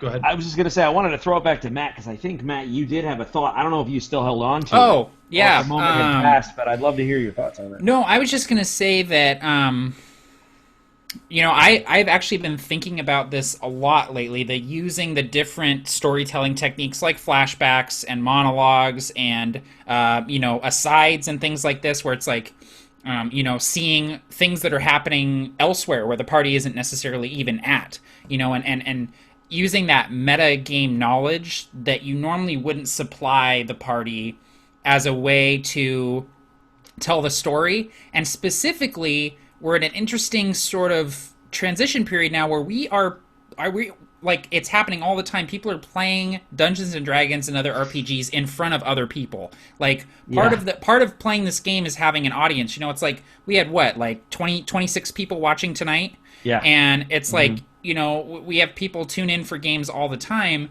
And so those narrative techniques are not just for the players anymore. It's to let the audience see a little bit more about the characters and the world that we're in. And I have definitely been toying with those ideas a lot, and it's something that we're going to see in the Provokers here coming up. I'm going to be using a lot more techniques like that, spotlighting characters and also showing what else is happening elsewhere in the world that the Provokers aren't necessarily even involved in.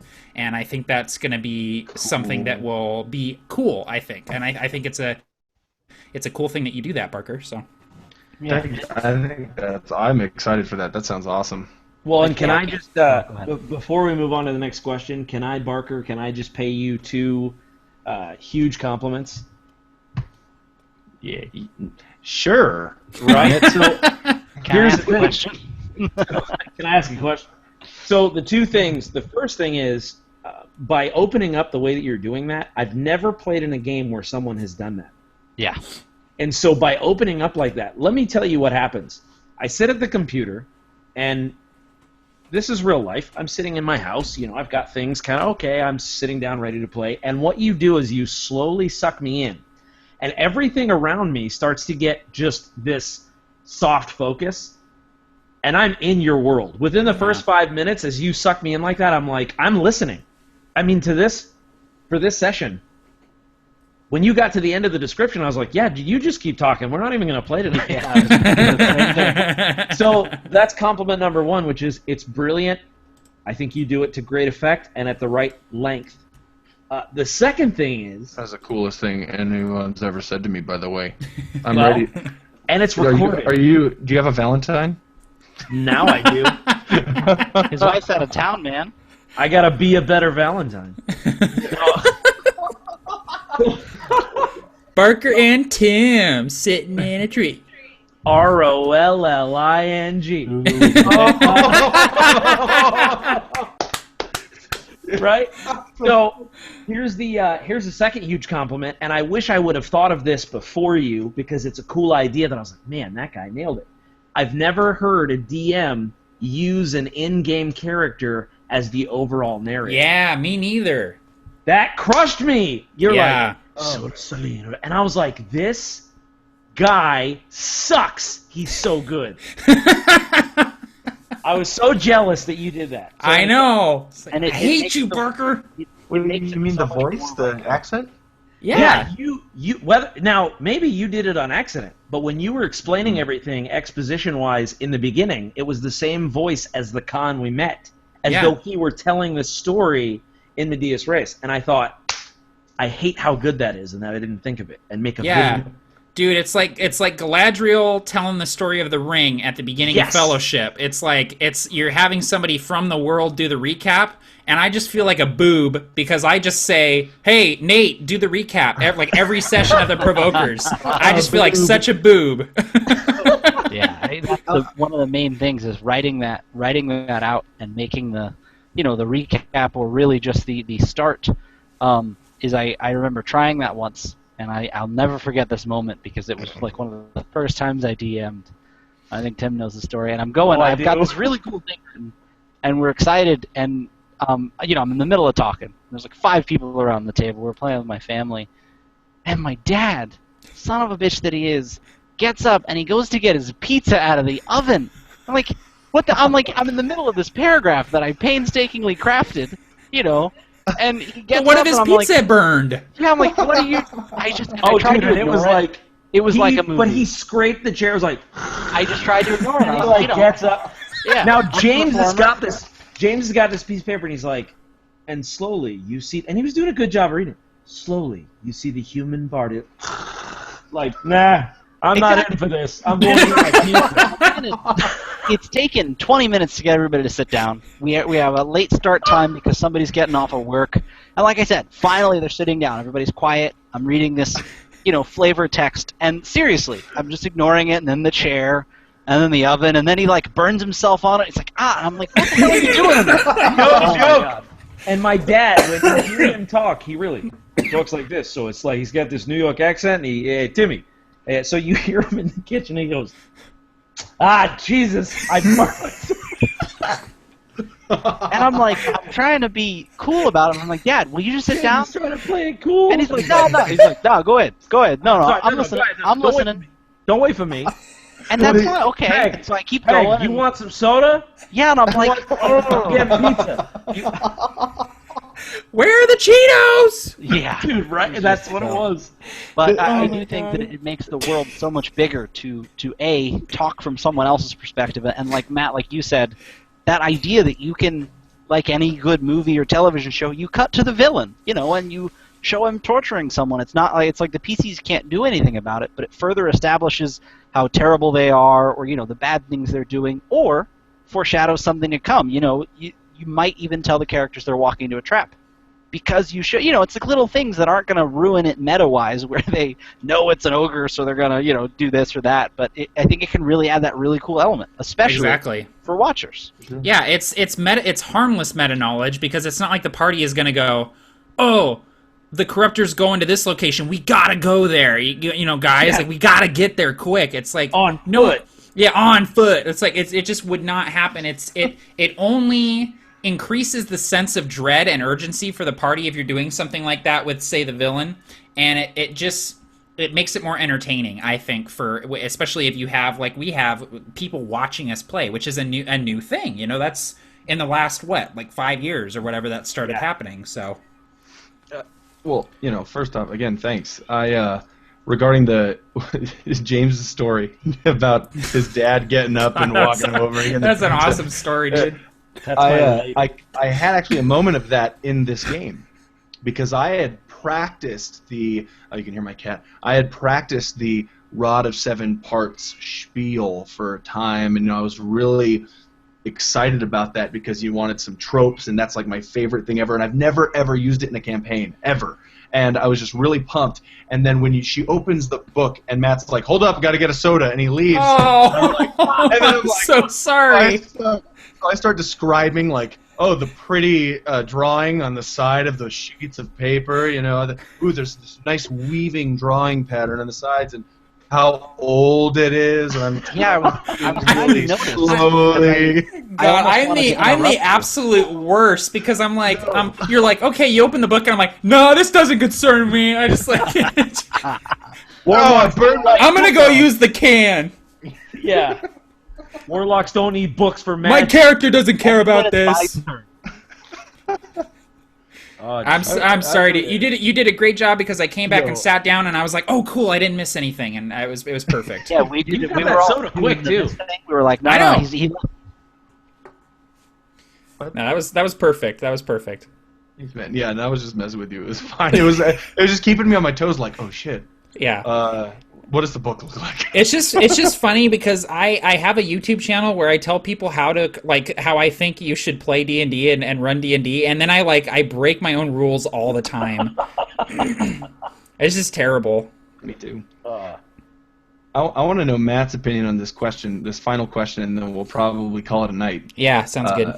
And I like the idea of you answering this about me, Matt, and then I'll answer this about you, and then the carnies can talk about each other as well. Are we rating each other on a scale of 1 to 10? No, for attractiveness? Oh, you just got a nice haircut, so you're gonna. I was gonna say 8.5 for you, Barker. So. Oh, thanks. You're welcome. I mean, don't let that affect your score of me, but I was gonna say 8.5. I was gonna say 8.5. When each of you DM, how much do you talk to the players about their characters ahead of time? And how much information do you divulge about the world between sessions versus primarily releasing information in game? Well, I do talk to. Well, I mean, the Provokers talk all the time. We have a constant Facebook chat open, but most of the time we're talking about food. We're not talking about the game. But Arby's. Yeah, mostly Arby's and Hot and Ready's. Yeah, Hot and Ready's. Shout out to Juice. But one shot group. One shot group. Join us. One shot. No, I do try to touch base with players individually pretty often. Like I think you guys, the Provokers reply. Remember, I messaged you a few sessions ago and asked like, all right, we're a few sessions in. I want to hear about goals of your character, motivations of your character, things that your character would be trying to actively achieve. And then Tim will know this, and Nate will know this, that if we're going to a location that character would know about, I touch base with them and do a little bit of world building. And so, I knew we were going to Stone Rift, and so I immediately got in touch with Tim and was like, hey, Tim, here's what I have on Stone Rift so far. Would love to have, your input as well. Right. And what I sent him was just a few bullets of, like, lightning, dwarves, and just, like, sent it off to him. And we kind of worked together on that. And I'm sort of doing the same thing with Nate with Shadevale because I have an inkling that might be where you guys are headed next, but I don't know for sure. And then, if we start heading north to like Falhast, obviously I'm going to touch base with Barker on that, and probably not Juice. He lives far away. We don't need to worry about where Brasswick is from, but yeah, I do try to actively touch base with players about their characters between, if not every session, every couple sessions, just to make sure that I, as a DM, am able to put little things that make the game personal and tangible for them, and give them a little motivation besides just do it. I'm the DM. Just do what I'm putting in front of you. Mm-hmm. And I'll jump in and actually say that I think you don't. You do it in a very open way. You when you asked us, okay, give me some motivations, and I thought about it for a little bit, and I was. I put in a motivation, of Dice's daughter, which actually was a very real experience in my life. And so I just put that out there, but it was neat because you're open, in like the same way that you say that my world-building collaboration is good, yours is too, because I was able to write lyrics or write a song about something, and really, you're really open with it. Like the world building and the game happen simultaneously. I personally don't think that you give us a lot of information before the game. I think you ask for a lot of information. Yeah.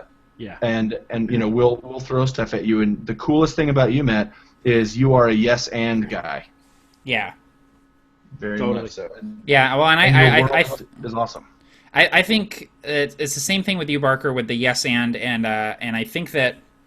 We haven't got far enough into this campaign yet for you to reach out to us like that. But you did touch base with us before the game even started. Right. You wanted to know more about Orin, where he came from, and what kind of things would be motivating to him, and what he was ultimately trying to achieve. And so I think that we have similar styles that if I'm not actively doing world building during the session, I try to involve the players in it prior to and in between, and I think that you do a really good job of doing the world building like during the session, which is remarkable to me. I could stand to learn to do that because that's really, really cool.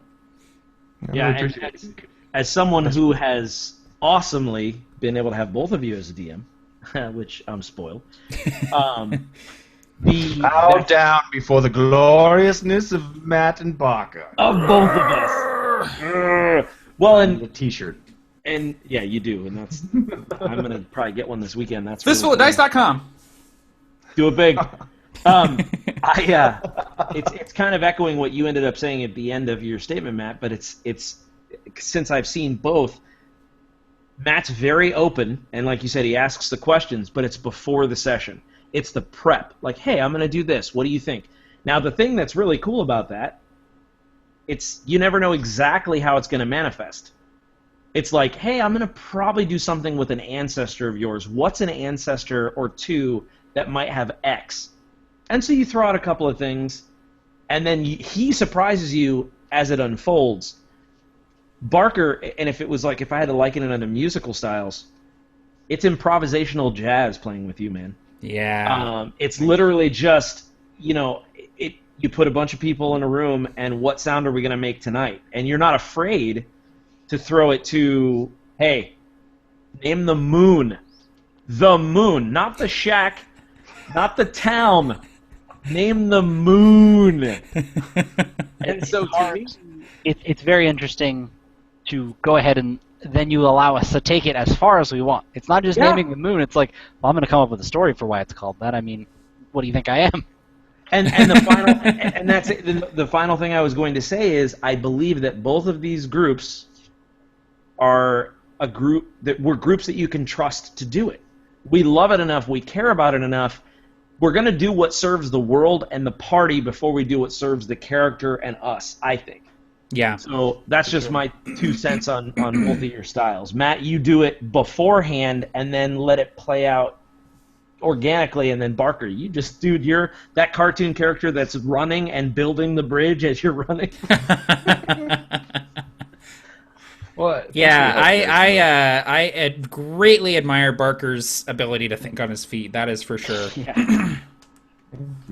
Well, So- before we close out, I just want to say. Oh, go ahead, James. No, you go ahead. I was gonna go ahead and give the contrast to that, the very opposite of that, because I love building worlds. But with a family like mine, you're playing with the Carney clan. You sit down and they go, "All right, so what are we doing?" I'm like, "Well, last time, we walked to the bar and this, whatever happened."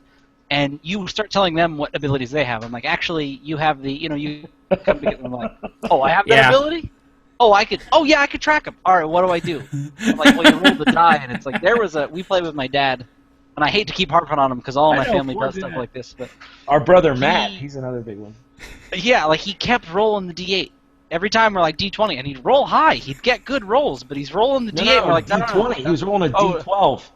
Oh, that's what it was, D12. Yeah, Doing that's okay. dude. My group is notorious for rolling the D12 instead of the D20. They always do that. It's so funny.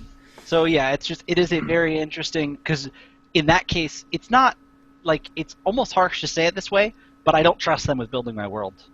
They're the guys that say the moon's name is penis or otherwise do the shrug and I don't know, and I'm like, you know what? I'm gonna come up with it.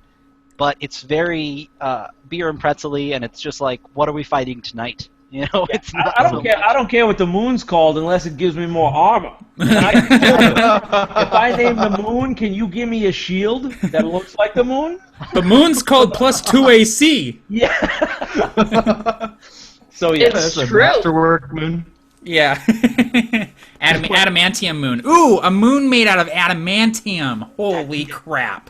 I prefer adamantite. Hang on, I'm writing it up. Okay. I, I you don't know, and I mean think to be a downer, Oh, go ahead, Cassie. but I am going to get off the chat because Okay. my dog is desperate for attention. But it has been a wonderful night. I am so glad I get to participate with you guys and have a great time. Thank you very much. I like It's been this a for my blast. Fridays. It's fun. Yeah, this is fun, man. I've been enjoying playing with you as well, so. Yeah, Yes, totally. thank you so much. It's hard. Some of these people who are new, it's really difficult to believe that they're new, just because I they're know. already so good at it. So seasoned. Exactly. It's like Nate and Cassie. It's like I play with these people and it's like, are you sure you haven't done this for 10 years? Are you sure? I've done online role playing, like writing, but that's way different. Yeah, yeah. Anyways, thank you so much. I hope you guys have a great night, and Likewise. I look forward to the next session. Absolutely. All right. Have And a good night. and just to close out, I'll do a quick story. When I first came onto YouTube and I was looking for advice because I wanted to pick this hobby back up after a small hiatus, and I went to YouTube.com and I typed in "Be a Better Game Master" because that's what I wanted to be.